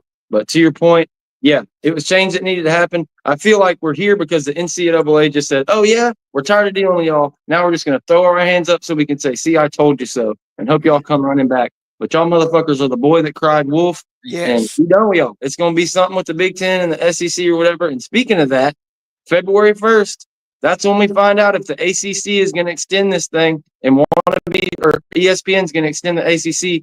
Are they going to want to play us $70 million in a couple years as that thing ratchets up? I don't think so. I think based on what ESPN's talking, the shit they've been talking, what they got Herb Reed talking, wins don't matter. The ACC, it's a joke. These teams are in there. They don't play anybody. Yada, yada, yada, all this shit. I just don't see no way in hell. The only way they're going to extend is for pennies on the dollar. And with Florida State and Clemson hating ESPN, wanting their way out, suing, all these things, guys, it's the writing's on the wall. Florida State and Clemson getting the hell out of here. We'll hold down on that. And we'll see. Hopefully there's not some extension or thing of that nature. But, yeah, either they're going to drastically shorten that ACC contract, which gives FSU an out, or maybe they're willing to stay till 2030 or 2028 or whatever the case may be. Or Florida State, by 27 or 28, they're going to be out of there. Mark my words. Hit this. Whatever you want to do. But shit's changing, but it's changing for everybody, guys. The only people that can really sit there and not have too much to worry about are the big brands within the SEC and the Big Ten. You don't even have to be a big brand in the SEC. But, yeah, if you're not one of those guys, it is what it is. Notre Dame, Clemson, Florida State, they're going to be fine, but shit's going to change, and it's going to change fast. In case you guys are just joining, because how YouTube works, people cycle through. Yes, Florida State landed their white whale, their unicorn at wide receiver the other day. They did the same thing at offensive tackle. Micah Pettis, 6'7", 350 pounds, to go along with Gunnar Harsin, the starter from Vanderbilt, another 6'5", 330-pound guy to go along with Adrian Taylor from Pensacola, 6'5", 305 pounds. Like, they really have knocked this shit out of the ballpark with the offensive line.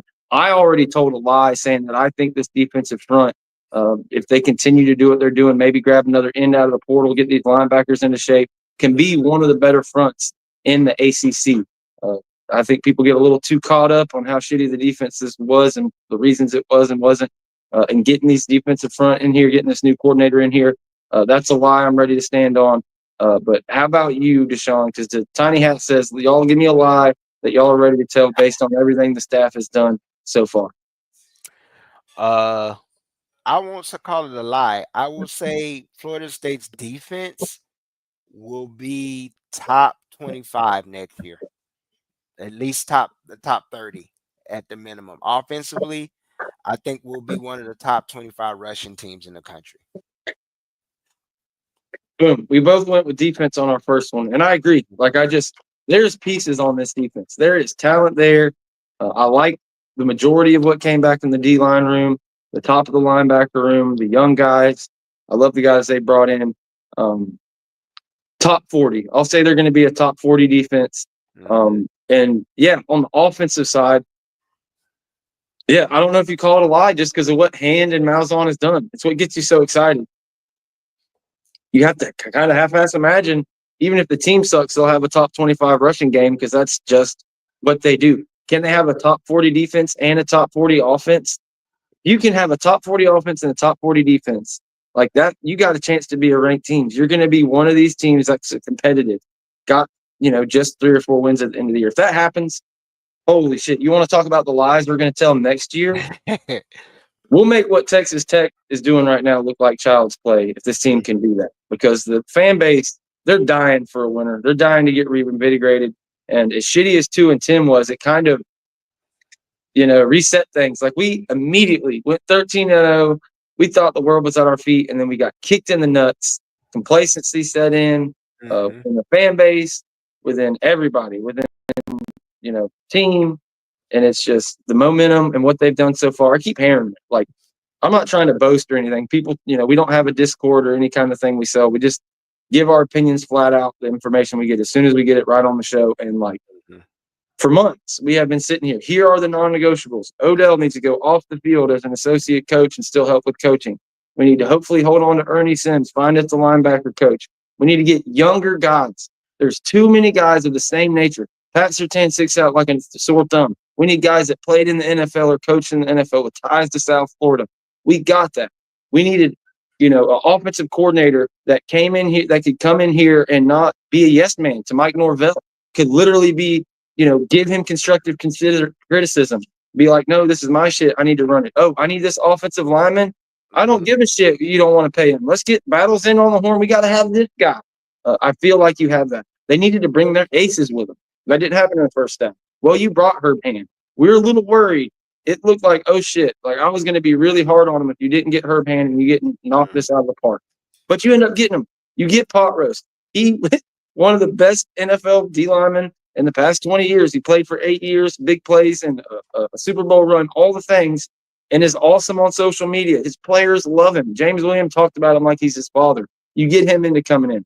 Pat Surtain was one that we almost thought was pie in the sky to keep him. You kept him. Okay, we said 4 to 5 coaches. That's what it was going to take to flip this thing and really change that culture. And that's what they did. They got 6. Okay, they overdid it. So keeping Surtain, people, the only 2, Tim Williams is one that people kind of poo-pooed as far as getting him. They wanted different wide receiver coaches, but when you hire an offensive coordinator as a position coach, that's a plus. He's going to be a plus recruiting. He's got the best ties in South Florida you could possibly have as a Booker T. Washington high school state champion coach. Like, there's all the things are there. And you've got the responsibilities between Mike Norvell, Malzahn, Tim Williams, Yak, they're going to be able to coach up the wide receivers. If anything, put those fuckers on a jugs machine, because that's something that hasn't happened in the past. Whatever that is, get them catching the ball. I think they will. And we've got guys that proven they can do it. We'll see if Deuce and these other guys can kind of prove it, like rub off on some of these guys that just had the yips. With that wide receiver room, I know it's hard to get too excited, but there are young people. Again, Elijah Moore. Yeah. I get Wayne McCoy and Elijah Moore mixed up all the time. I want to say Lawayne Moore and Elijah McCoy, but yeah, two young guys really excited about. Micah Danzy again at running back, but also could go out at slot. I'm excited about all of it. But yeah, any more on that rant on the staff and the lies that could be told? The excitement. I got something. I see one of our chatters here, one of our viewers, Mr. Wilmer. He had spoke on talking about the money or the scholarships. He says, so the scholarship rooms and board meals and medical tutors don't count for anything. I'll put this out here. Last year, it is documented Florida State generated a record $616.9 million last year. $38 million payout, $38.6 million payout. You know how much money the NCAA made? It generated $1.3 billion. I'm gonna go on mute now. Before we sit and we talk about tuition board, that's the old guard. You have to chop that down. These kids are generating millions upon billions of dollars for men and women who are already millionaires, in the hopes that they may some way make it to the league to become millionaires themselves and still be paid by these same people who are billionaires. We have to stop. We have to stop with this mentality that they're students. They're not students. They were never students. They're not viewed as students. They are student what? Athletes. They're there actually to play football with the hopes of also gaining an education. So if football doesn't work out or athletics doesn't work out, they have this degree also.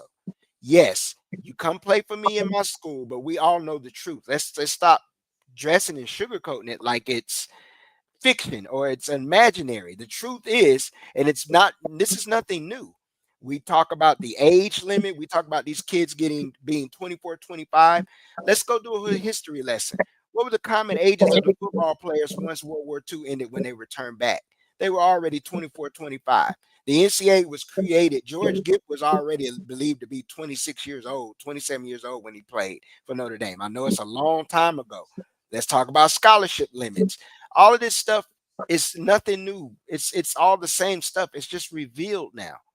So some people are not going to like what they see, but it's a part of the progress. It's going to be ugly. Some things you're going to like. It'll change. Let the change happen. It's not always going to be a pretty change, but eventually it'll work itself out. Isn't that pretty much history? We have ugly past and we have good past. It's a lot of ugly things a lot of people don't want to talk about, but it got us to the point where we're at now. You know? Yeah, look, R. Wilmer, Encyclopedia, I love you guys. Can't get on board with you on this one. If you want to hate what it is and be disgusted at why it is what it is this way and how it works, I can understand that sentiment. But the bastardization of college football is not on these kids. It was long before that. They were making the NCAA games and didn't want to give a stipend. They're making these billions of dollars on revenue from the stadiums, all this stuff. The scholarship, what is a scholarship really? Whatever it is now, like $80,000. It's crazy. And the only reason it's that way is due to government subsidies and athletic scholarships and how things were set up. It doesn't really cost the school that. So really, it's just a number on paper. What they're really giving you with a scholarship, it's nowhere near what it actually says. That $100,000 or whatever, that's with up charges from a corporation. Yep. Your books cost $6,000, even though it costs $200 to print them, and they're used, and you're really just renting, and et cetera, and et cetera, and et cetera, et cetera, down the line. Do me a favor, George. Encyclopedia put one. It said, "That's how the world works." You see it? It says, "That's how the world works." Deshawn, do you think economic workers gets paid? You made my point for me. It's fun when capitalism works that way, but when it works the other way, you have a problem. That's the problem. The workers at McDonald's are paid on what they do. If they're a general manager or a regional manager and they run 6 locations, they get paid 6 figures. If you come in and you're a Heisman quarterback, you're going to get paid $1 million because guess what? The SEC is paying the school $100 million. And guess what? Your coach is making $10 million. It is what it is. It wasn't, I get, wanting to like it or not like it, but it's just the way of the world nowadays. There's just too much tied up in it. Like, even if you kept the student athlete thing and that's it, okay, what broke it is because they could have done all things that, again, to my point of NCAA throwing their hands up in there could have been ordered to all this NIL shit. Yeah. There could have been a $5 million cap for each team to where it's just, they didn't want to do it. Everybody could pay the same exact fucking amount of money at any school in the country. But that isn't what they did. They threw their hands up like little fucking kids because they didn't want a kid to get his monetization off a YouTube channel. Like, do you think God make a ton of money? It's a couple $100 on a good month on YouTube when you've got a couple thousand subscribers. It's not a ton of money. You have to be super like 10, 15, 20 and on up to make legit money. They didn't want kids doing that. You couldn't go get a job bagging groceries. They put everything to extreme that people had to sue, and it is what it is. So yeah, I just don't put it on the kids. I get you may not like how it is, but again, hopefully once the collective bargaining comes in, we can get some kind of cap, some kind of framework. Because I definitely don't think it's kids, like, to your Deshawn, your point, like, I don't think it's a good, like, situation to put them in to think that the way the real world works is that you can go work somewhere a year, fucking leave within the same industry and then go to your rival and then come back and not end up getting blackballed or your value, lowered. That only works if you get better at every stop and you take a step up. Just as soon as you screw up and you don't have that, you're blackballed. You're done. You're not back to the lower thing. This is a really good debate topic, though, George, because I see that the chat is live with the good debate, and it's a healthy debate. I would say exactly what you just said, though. I mean, to add on to that, what we see, lawyers change firms all the time. Do they not? Don't we go seek better jobs? If we move on, we have the same opportunity. It's a part of the same system. We can't be mad. It's exactly what I said about the Sundays and Saturdays thing. You can't be mad at the same system that you benefit from. We can't get mad at the kids for benefiting from the system that the other side that's benefiting from. Like when you talking about the NCAA, they didn't want to do it, but they were sitting there pocketing the money. Right. But I'm with you 100%. But to my point is, if Mike Norvell, like Willie Taggart, he took the Oregon job and then he left the Florida State, he's fucked after that. That's all I'm saying is they have to understand that also there's in this workplace, you're going to have all the rights of a regular worker. But if you go work at a timber mill on 90 and then you go across the street and you quit and say, fuck them because they pissed you off and didn't give you a raise and you go for $1 more across the street, when you come crawling back when they fire your ass, they're going to tell you to hit the road, Yeah, that's true. All that shit comes into draft interviews. And if you're Bear Alexander, by God, you've got the measurables and it'll be there. But it's just another life lesson to learn in college. But yeah, I'm with you 100% on not blaming the kids. The problem in all this, the sharks in all this is parents who aren't the best and agents and things of that nature. That's like what's really kind of jacked up, the tampering rules and stuff. But all of that shit is all on the NCAA to me. If I'm a kid, I'm 33 right now. Hell, if I had eligibility and people were like wanting me to be a press guy, if that was a thing, you recruited press guys for teams, I would take the most possible money to help my situation. Like, obviously, if Florida State was up there, I'd probably take less. But yeah, and if I went to Utah State and Florida State offered me the next year, kiss my ass. I'm gone. I'm going to Florida State, baby, because that's my dream, and that's where I want to be. And maybe I flame out, and Utah State doesn't want me back. But that's my thing. NCAA was when Bobby Bowden was here, you didn't play as a freshman. It was about all this stuff, but we've gotten to a point now, and also with what happened with COVID, how they yanked around the entire country in college football and high school football. There's just a collective step back from everybody involved. Like, well, I ain't got no pulpit to preach from. It just is what it is. It's wide open now. We got extra eligibility. Used to be when people sued and went for waivers and did these things, it got turned down. The president would get involved. But with the Title IX and how crazy all that shit went, the NCAA, they've thrown their hands up. So who knows? But we're here to preach on this program. Don't blame the kids. And we love everybody, but we can debate it. There's no problem with it. Man, it's a good one, man. I'm really the chat is live. I tell you that they are live, and this is good. It's a good debate. I mean, it is just a common debate of economics. Basically, you get into economics and progress. I've said it over and over. Said it over and over several times. People argued when the automobile was created. They want to continue to ride a horse. That's progress. If we stayed riding horses, we'd be riding horses today, while everybody else had cars. It was an ugly look. If you go look at the old footage when them cars came out before the street light, you see how bad it was. Wrecks all over the place. Street light was invented. Stuff got put in the order. It's just a part of it. It's just a part of Americana, man. It is. It's the American way. We sit here and use these cliche slogans. You can't hate something that you want to be a part of or that you agree with. A lot of people don't want this system or this economic system. If we all agree that we live under a capitalist system and that's where we want to live, then we can't get mad at the next person for making the money the way they make it. Yeah, I was laughing because shout out William Green, the legendary hater himself, and he says that Ole Miss's best graded tackle on the team was pushed out. We appreciate you coming in, putting your 2 cents in. A. says we should do a live stream talking about this topic only. Who knows? I mean, there's going to be a lot of stuff. There's going to be a lot of spaces once the recruiting kind of dies down between spring, between the realignment stuff, between the JUCO ruling. Yeah, we'll probably, have something like that for sure.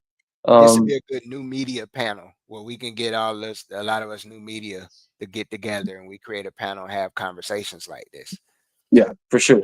That's what's so fun about it. We get into the nitty gritty, give you the information of Florida State stuff that people want to know that work and don't have time to follow all the blogs and Twitter spheres and call coaches and all those things. So we do that, and we'll talk about anything. We've had issues, people we've had on in the past that we don't talk anymore that have blow ups and stuff, but I don't care if I disagree with you. If I could get fighting mad, like completely disagree with you, come on the show. Everybody's always welcome. People on a block and start talking shit about us and they won't come on. But no, I'll have a conversation with anybody. I think that's the best thing for podcasting and covering the school is to have differing opinions and find some common ground. When it gets to just name calling and there's no construction there, that's when you have to back off and settle down a bit. But hell no, we don't have to agree on anything. If anything, it makes for better stuff. But yeah, they were talking about splitting up the pie. I think that was kind of where the chat had went for a little bit. When people I guess they were addressing the 10 million and how much kids get. Yeah, and that's the problem with the NCAA. They wanted to keep the whole fucking pie. They wanted the whole pie. They could have gave out 1 slice, 2 slices, half the pizza, a quarter of a pizza, but no, they wanted to keep the whole pie, just a scholarship. And here's another point I'll make. Okay, think about the difference in what it's like to live from now, just from when I graduated high school, 2009, going into college. What it would have taken, and I didn't have what it take. We didn't have enough money as a family. I didn't get I had the scholarship, but I didn't do the community service hours and keep my GPA up. But anyway, I didn't go. But what would it have taken for me to go to Florida State? I would have had to find a dorm or an apartment and gone down there, and I wouldn't have needed much. Nowadays, the way everything costs, like every trip to the grocery store and stuff, you heard the stories about Hungry Huskies. That was one of the big things they have, having to beg for Taco Bell and stuff. There's no way in hell without a side job or a rich parent that you're able to survive as a college kid running around doing all the different things you want to do, like, and have like a nice clothes and stuff like that. It's just life and kind of the creature comforts that everybody just assumes that everybody has. Like everybody has a brand new iPhone and they've got internet and they've got Netflix and Hulu and YouTube Live TV and they're able to do this and able to do that. It's a new world in that nature. Like it takes a lot of money and to keep them out of it was just insane. And that's how we got here to where it's so crazy. I don't like that it's just wide open and open-ended. No, I don't either. It's all the NCAA's fault. They could have done so much. Exactly. And they just didn't. Persecuting Reggie Bush, taking his Heisman away, free shooting university, fucking the crab legs thing being like the biggest deal. It's like, it's crazy how big the crab legs things was. And then what Georgia has is no problem. And it's all because of money and politics. It's like, It's just enough. It's too crazy that you can't make $500 off signing mini helmets as a college player because now you're professional. Yep. Like, why? What is it? You're disqualified now that you're professional? Like, you're right, George. F it. Like, it's crazy. There's too many things they could have done. Like, you just take $1 million and divide it by 85, and that would have been something for those kids. So now we're at a point where it's free market value. Yep. And we're in an experimental period in the next 5 years. The thing is, the money's all going up. So we're not going to know. It's going to take a while. By 2030, we're going to have some kind of idea what the market value is for a true freshman, the market value of a JUCO guy coming out, the market value of a completed guy. Florida State took advantage of huge market just mysteries early on in the process, getting Jermaine Johnsons, getting Jared Versus, getting these guys that now, if Jared Versus hit now, holy shit, he get $5 million. We wouldn't have had a chance to sign him this year. Mm-hmm. But now they found another market inefficiency, another mystery that we talked about, getting these guys with proven production. People act like playing at Alabama is different than playing at Vanderbilt in the SEC. No, he played as good as a tackle did at Alabama. He just was on Vanderbilt. Yep. It's like, it's the same thing. We're seeing it across the board. That's how ASU made it to a playoff. That's how all these teams, I was clowning them. I was like, they signed 30 people, but they're all 3-stars. How does On3 have them as, ahead of Florida State last year? Well, fuck, they were right. They signed production. They got guys that came in and did. And that's what they've done in this class. Only 2 blue chips guys in this class when you look at the names scrolling across there. But you don't think Gunnar Hansen is the fucking blue chip coming in? He's a blue chip. Medley, he's a blue chip. Thompson, Pittman, even though they're not listed, I wouldn't call Marcus and Douglas one. But these are guys that are blue chips for you. I promise you, coming into your program and giving you a shot. Pettis is a 5-star. I don't care if he's listed as a 5-star. Those rankings, the minutia of it, we're 5-6 years from them figuring it out. Because I promise you right now, they ain't got a fucking clue. And I didn't have a clue last year when I was bragging about having 10 blue chips. I hear Roll says to sign off, leave the crowd wanting more. It's hanging right at 600 or 460 viewers. Again, I don't know how many of those are Twitter or YouTube, but usually when it starts to going down, that's when I start to sign off. But it keeps popping up there. Go ahead, Deshawn. I know you probably got something off of that, and we'll see what the next. I'll throw out some names. Terrell Pryor, Ohio State got in trouble over him signing autographs for tattoos. He got dinged for that. Peter Ward cost him a Heisman for getting free shit from Dillard's. We already named the Free Shoes University thing. Everybody knows the SMU Pony Express thing. Stuff was going on back in the 20s, 30s. This stuff is nothing new. The NCAA was quote unquote created to police certain things and create these legalities and just what they did is this. It's as simple as what you. It's the same thing you're saying, but it's just in another phrase or another word. George, is they didn't buy cheap. Now it's going to cost them. If they had bought it when the product was cheap, then we, like you said, we wouldn't have this situation right now. They waited until everything is out of their hands. It's as we say, Wild Wild West now. Everything is up in the air. It's all over the place. They've chosen to take their hand off of it because they couldn't have their way. Yep, no doubt. It's definitely hot. The fucking chat just took off at a breakneck speed. I'm trying to catch up on everything. That's a good point, Jason. Yes, that's what I was talking about. Yeah, you're right. Couldn't bag groceries. They could not leverage anything. You're the biggest star in the country. And that's when it was the worst. But even the little peons couldn't get a job. But when, the Bosworth was doing his thing out here, when Cam Newton was winning Heisman's with Johnny Manziel. Think about Johnny Manziel. Okay, he's not a role model or anything. But here's a fucking guy, this not prototypical size white quarterback that runs around and does all this stuff like a prototypical black quarterback that they said could never play the game, okay? But he's the biggest quarterback for all of Texas. Johnny Football, everybody loves him now that he's doing it, okay? He's Fran Tarkin incarnate, okay? And he beat Alabama, all this. That motherfucker brought not millions, billions of dollars to Texas A&M. Billions. That whole 12-man thing exploding. They build the new stadium. Yep. Oh, we're going to the SEC, and immediately we get this guy, and it blows up. Like, He should have been paid five. He should have got like a check for $50 million on the way out the door. But you couldn't do anything like that in the past. Like, it's a crime because, whatever, whether it's decisions or he didn't have the measurables and he didn't work out in the NFL, he should have been set for life off of what he did for that program. Yeah. I look at a guy like Trent Richardson, who got 800,000 miles put on him at Alabama, and his pro career didn't pan out. Well, that dude was one of the top Jersey guys. As a true freshman, everybody wanted to see him carry the ball over the fucking Heisman winner.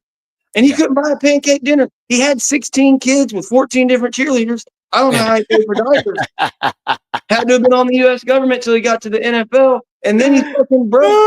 $60 million signing bonus to all his baby mamas and his family. And if you've heard his story, it's fucked up. He should be getting a check for life from Alabama. He was as big as Nick Saban for what they become. So yeah, I guess I could go off on this subject too. KP jumps in talking about he wants bounties from our defense. Vontaze Burfict on our test. I'm with that too. That's where I'm at. That's why I'm fired up here, guys. Hey, we get an extra it is what it is. Racks, 3 racks if you knock the next Miami quarterback's teeth out. Anything like that. I saw something else in the chat where I can't see. He was talking about Terrell Pryor over the autographs when I was saying that. And he said he was driving expensive cars. We all know that, but what the difference is now is all this stuff is above board now. Instead of it being hidden, it's always been hidden. It's been hidden going back to New Rockney, going back to all of those places. It's been hidden all the way back then. That's what I mean when I say this is nothing new. It's just revealed now, and it's above board. It was fine when it was bound paper bags or mom getting a new trailer or things like this, or going back to the 60s and 70s. They've been paying these kids. It's just above board now. And people don't like what they're seeing. But this was the ugly mess that we ignored for a better of 5 to 6 decades, if not longer. We're just seeing it revealed and we don't like it. A lot of us don't like it. Yeah, it reminds you of back in the day in the history, hunter-gatherers and stuff. Yeah. They think that Zeus is throwing lightning bolts at them and that the acid rain off the mountain is, a terrible thing. But no, it's because there's lime and it no. Yeah, that's what it is. You peel back the layers, you know what's going on behind the scenes. And yeah, it's a joke, man. I totally had something to go off of and I missed it. I got to look at the chat to what they said. Shit. I had another thing to go off on there, but I totally lost it. Totally forgot where I was going there. Talking about tattoos and paying players. Oh, yes. Bam, I found it. Thank God I remember that. Okay. Like you said, it was always there, okay? And this is what gets me about the NCAA, and this is why you had to break the camel's back, to get the kids at SMU paid, to get the people at the underpicked schools paid, because it was selective outrage. Okay, well, since the press decided to report on Free Shoes University, and we can't deny it anymore, FSU is punished. Okay, but since the guy at Bama, whatever has a tie to the NCAA president, we're not going to look into the paintings that their coaches and their boosters are buying for $10,000 of a smiley face that some player's mom put on, and that, or some book she wrote that sold 3 copies, but Alabama bought 10,000 of them. Shit like that. Like, the NCAA is not the FBI, but they ran it like that. That's how they acted. And they would pick these certain cases, just like the NFL does with Deflategate or whatever. You've got all these terrible cases out there, these serious situations that they snap their fingers. Oh, but we're going to pay $40 million to hire all these people to check about deflated footballs. Look what they did to John Gruden. They wanted John Gruden out there. They went and fucking checked his emails. You think you couldn't go check the email of every NFL coach and somebody on that staff has got some fucked up shit in emails? Like, come on. I know everybody out here is in group chats. Like, it's all selective on who they want to go after. And yeah, that's why I'm fine with it. It's out in the open. Mm-hmm. Hopefully some regulation comes along, but if it's good for the goose, it's good for the gander. Let everybody get out here and do the shit out in the open. I'm for it. Man, this is good. I'm actually just sitting here looking at some of the great scandals that were clipped. The Charlie Pell scandal in Florida in 86, 85. Our own scandal, which we mentioned, Free Shoes University. Basically, we went on probation for $6,000 worth of shoes being purchased for players. And then the quote unquote 61 players that took the academic scandal, quote unquote. Man, I just see some of this stuff is just crazy. And then you remember what happened at North Carolina with the fake classes. They didn't even get popped. No one had anything happen to them for that. You know, and that's where the NCAA is wrong. They pick and choose. And it's in my opinion, a lot of that was just rooted corruption, because certain people within the NCAA, we have to remember this when we look at it from this level, from the recruiting to the coaching and administrative, to all the way up to the now with the media and how they create monopolies and they use propaganda to dictate who goes where. This stuff is all the same thing, and you got to understand that a lot of these people are going to do what they have interests, agendas, their alma maters. A lot of these recruiting, these stars that we see, that's why I say don't get fixed on stars, because a lot of these stars, for those of you who don't know, are purchased by these organizations. If you didn't know, the same guy that owned 247 is the same guy who sold 247 and started On 3. So you know what you're dealing with here. These are the same people making the same decisions that they sit here and they'll boost up when you're always wondering, well, why did this kid commit to Alabama and he was a 3-star and all of a sudden he's a 5-star? Or this kid committed to Georgia and this is a part of that same game. Then you move all the way up to college. It's the same thing. You're seeing the propaganda game being played now. We screamed about it last year. Everybody else seems to fucking want to wake up now and see, hey, they were right, or hey, this isn't fair. Why are you coming? For example, we've already talked about it. Kirk's cooking Indiana, a team that's located in what conference? The Big Ten. So that tells you right there that the SEC, the Big Ten better watch out, because the knife is out, and the SEC is willing to stab any and everyone in the back to get what they want, including any program from the Big Ten. Indiana's a Big Ten program, but they were talked about like they were in a small conference. No one addressed that though. They talked about who they played and didn't play. But wait a minute, Indiana is in the Big Ten. What are we talking about here? They're in one of the two conferences that everybody wants to be involved with. One of the two money-making conferences. I thought y'all were buddy-buddy. But you're using your propaganda machine to even turn on your quote-unquote partner in this. He can't even acknowledge Tennessee. He's standing there with the score behind him. Can't even acknowledge it. And just to hammer back and say, the thing that went viral that he said before, he went and said it again.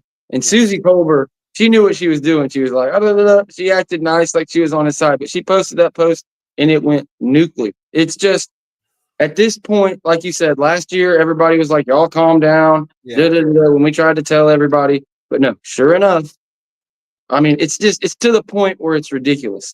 And there's so many contradictions. You look at how they treated Florida State, Florida versus Alabama, Auburn. Like you look at how they treat UGA. Look at all the narratives. Not one person has said anything about, oh shit, maybe UGA should be a lower seed because they don't have the quarterback. It's no.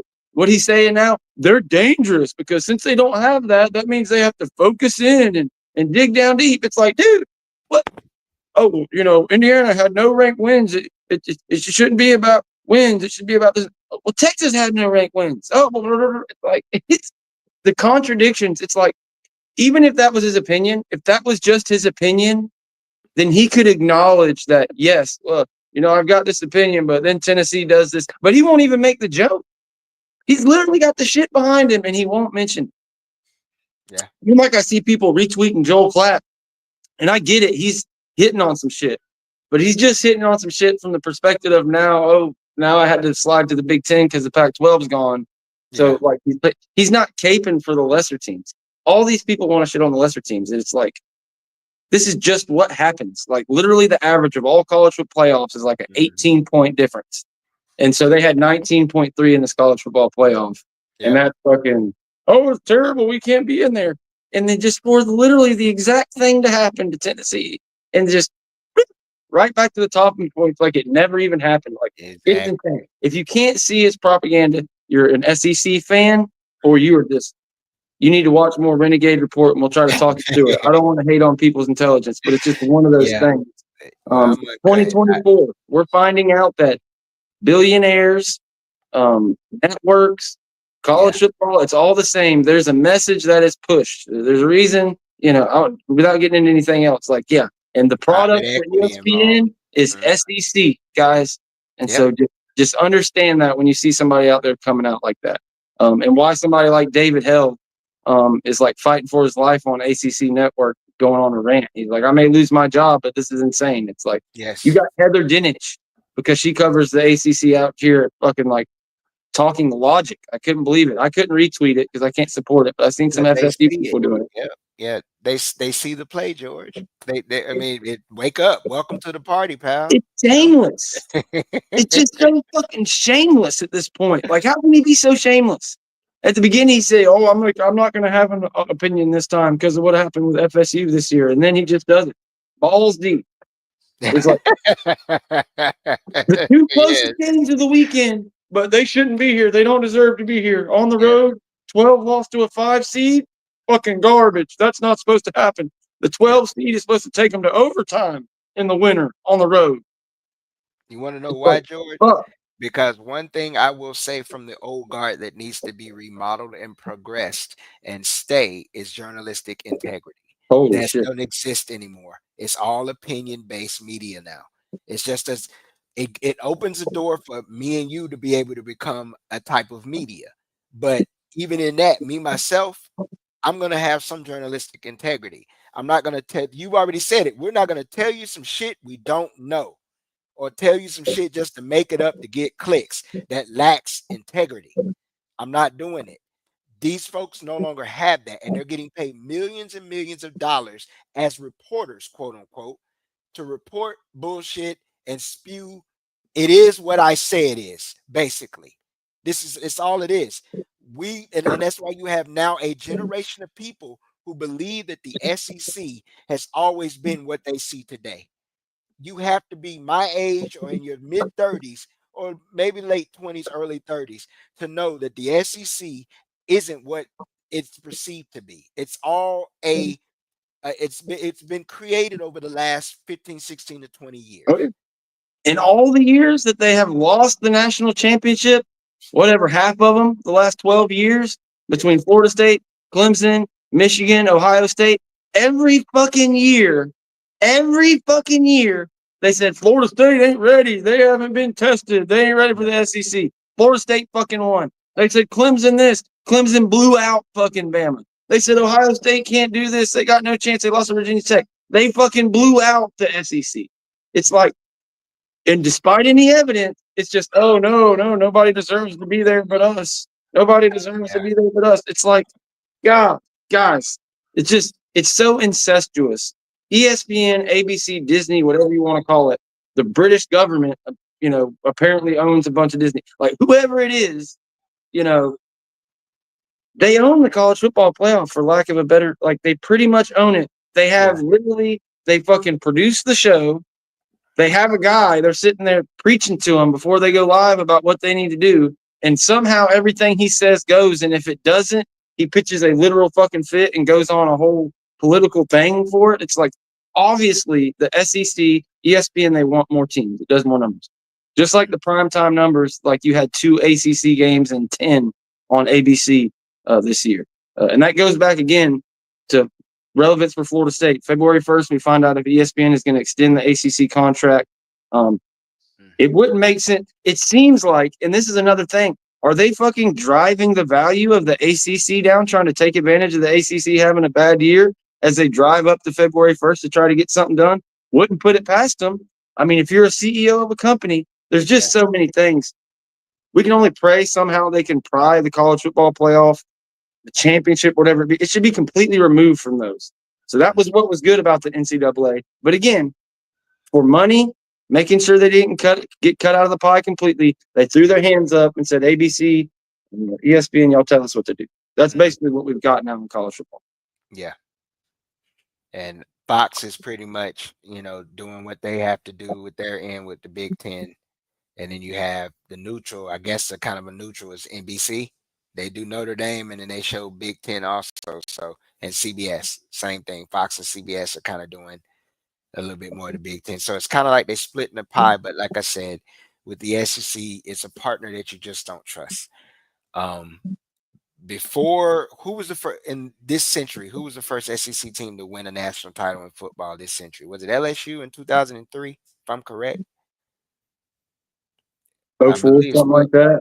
Oh Makes four, sense. oh three. I think it was Nick Saban at LSU. That was the first one. Before that, the SEC in two decades had only won 4 national championships. Georgia in 80, Bama in 92, Florida in 96, unfortunately, and Tennessee in 98, unfortunately. Everything changed in 2008 when ESPN invested $2 billion.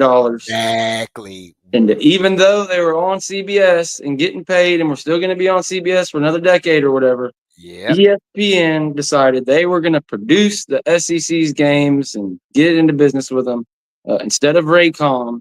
And ACC stayed with Raycom, and that's when everything fucking changed. Yep. SEC, they saw, hey, good on them. They saw it, and that's where we're at. Like they started pushing it. They started marketing their conference and looking at how to take over things. And they've done it. They've taken over, and they've con- killing the Pac-12 and the Big 12 as we know it last year. That was the end of it. I mean, you knew adding Texas and Oklahoma out of it's just another brand. Like now that they've got all those brands, half of them are going to be good, half of them are going to be shit. But it doesn't matter because 4 losses. You lost to Oklahoma. There's only a few brands that's not in either one of those conferences right now. Only We've 3 had this left. discussion. There's only 3 left: Florida State, Miami, and Notre Dame. And then you throw Clemson in there also, North Carolina, Duke. But when we're talking about football brands that for what brings the money and the revenue, FSU, Clemson, and Notre Dame. Notre Dame, and then Yep. you can throw in Miami as a brand. You still throw Miami in as a brand. Fuck Miami, man. I like I get it. We putting the rivalry aside. We're just talking economics of things. Miami's still a brand that would bring. They have the potential there. Yeah. They're just landlocked in the private thing. I don't know. We'll see if they're seeing because of how they reacted. We're happy. We have robust. We not only have access to the ACC championship, we have robust access. My name's Bradakovich, and I love the ACC. How dare those Florida State Seminoles sue because they didn't get in the playoff? No, we didn't sue because we didn't get in the playoff. This shit was in the works, guys. Yes. You're seeing why. It takes fucking money. And 40 million ain't enough when these other guys are about to be getting 70, 80, and everything else.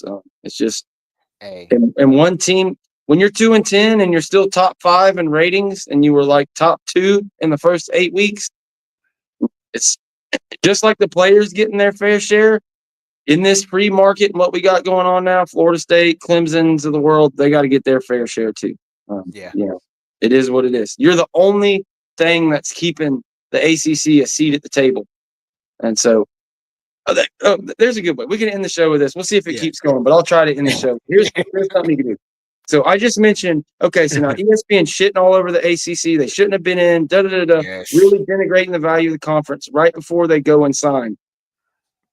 What if they say, okay, we're not going to sign. We're not going to extend for the fact of they want FSU and Clemson out of the conference. Because if they get FSU and Clemson out of the conference, that's it. There is no more discussion.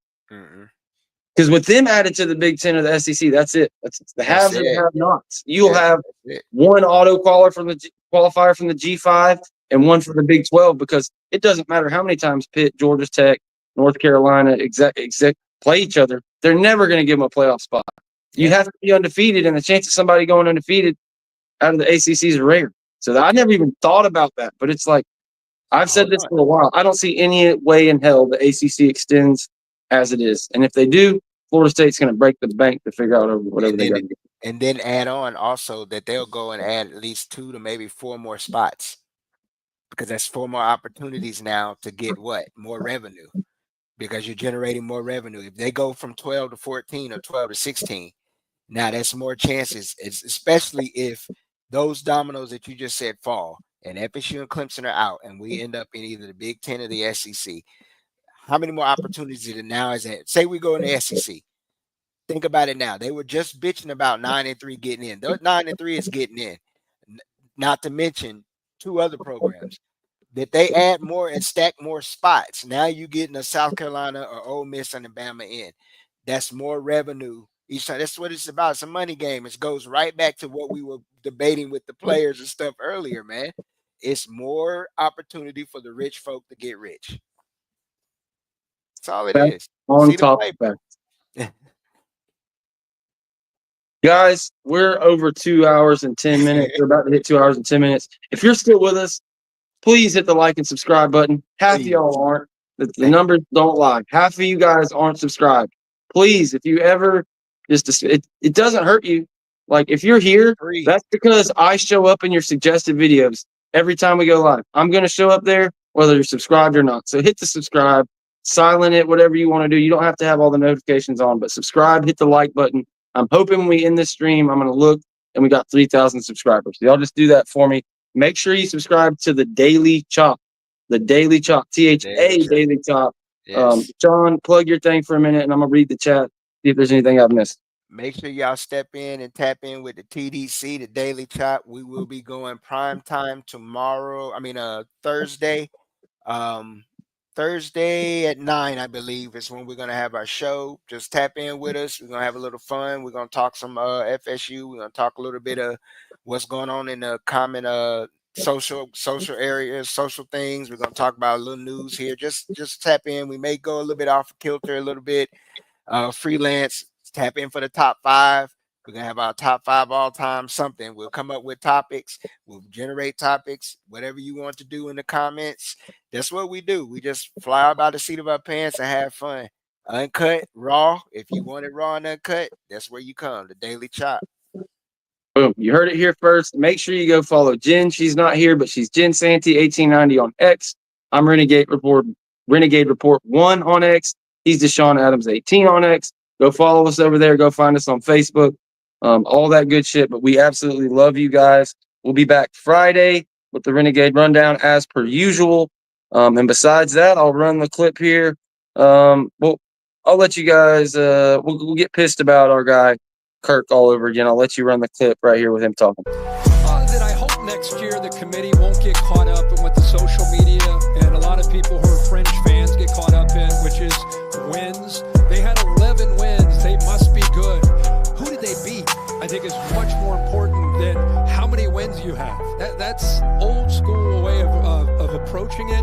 Has nothing. Indiana having 11 wins and beating no.